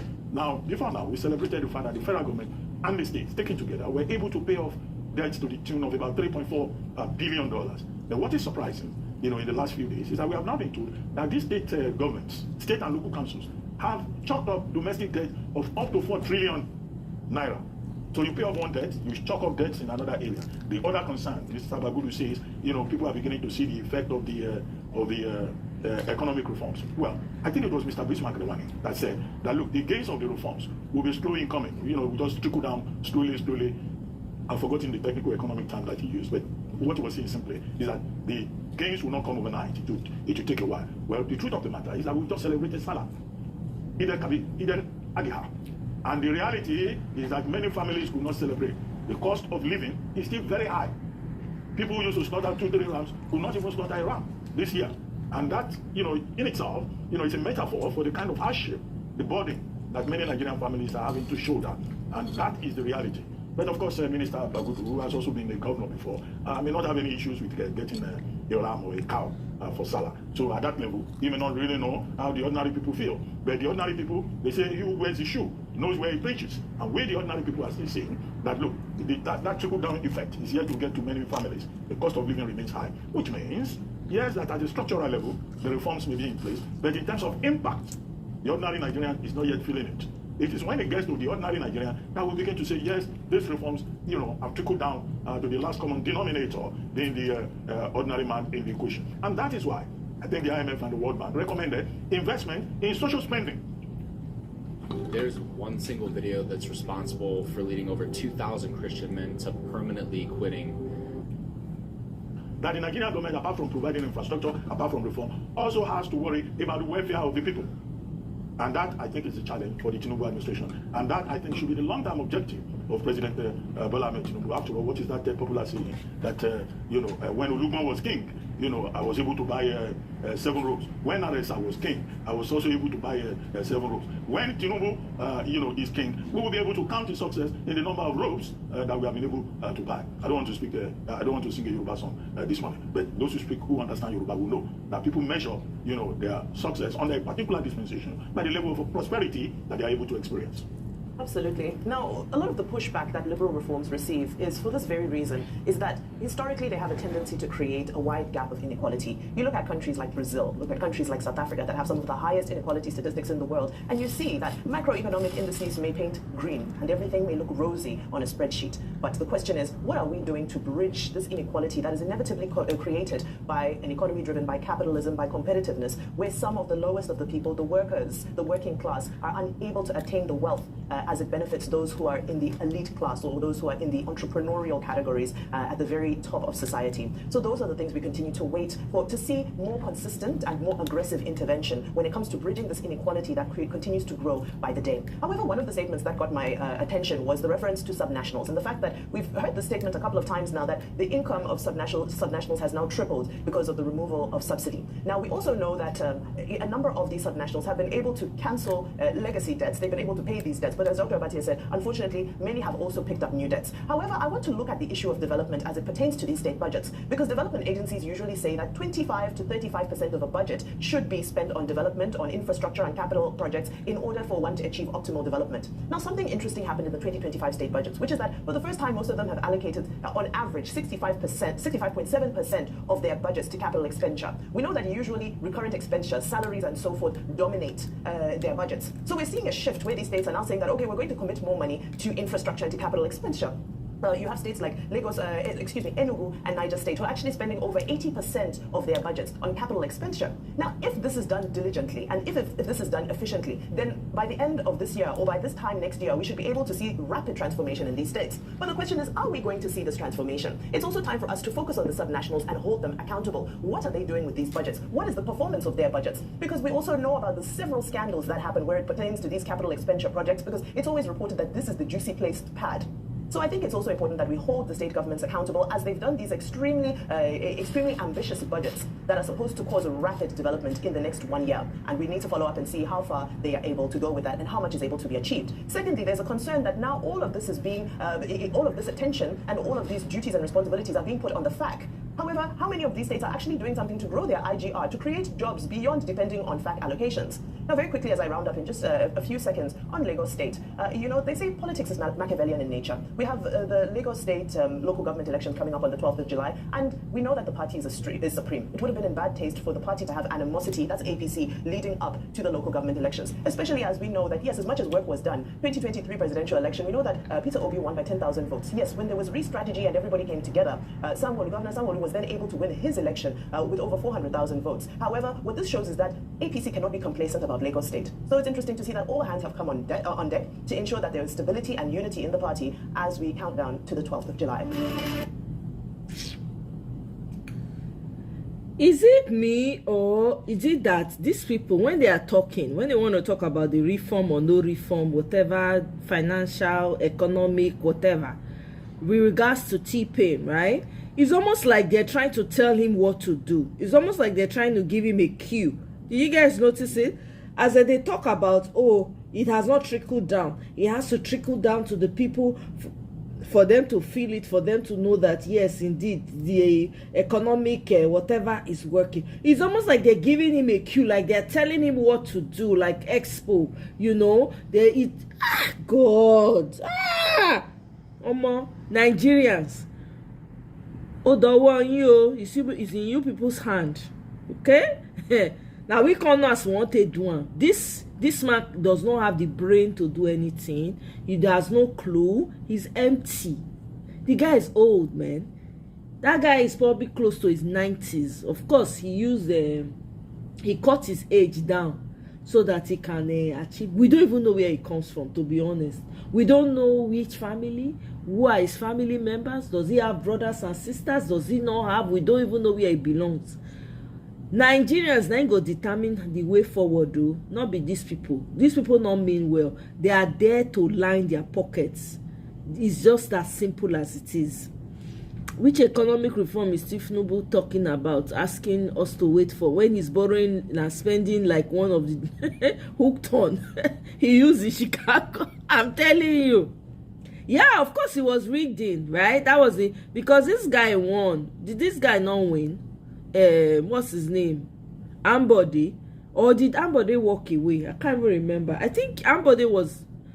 Is my memory serving me right now? I can't remember now. But I do know then it was said that Sanwo-Olu was rigged in. Of course, that's why he does not have the balls to talk now. When Oga says shut up, he goes shut up. This is the problem. It's Agberu economy that they are running in Nigeria. Agberu. Occultic. Well, my people, I hear I go draw the curtain. We go to talk the rest some other time. Thank you so much all for joining me. I appreciate you. Michael, thank you very much for the super chat. Sid, thank you so much for the super chat. Oh, I really appreciate you now. Thank you. I go sit down and say buy mango. Amaka, thank you very much. Oh, who else was here? Everybody that was here, I beg. If I don't mention your name, no verse. I really appreciate. Nobody knows anything about T-Pain's life from his 30s. Nobody knows anything about that man. I think Ambode was, he was before Fashola. Yeah, it was Ambode before Fashola, yes. And Ambode was doing well, oh. They kicked him out because he did not bow to T-Pain. That's why T-Pain kicked him out. How can a hoe in a state? That's to show you how weak these people are. Money has wrecked their souls. How can one man just take over a state? This is why for me, power should not be concentrated. Man, there's so much work to do in Nigeria. Anyway, guys, have a great night. I'll see you guys on my next one. Thank you all so much. I appreciate you all. Thank you. Good night, guys. Bye.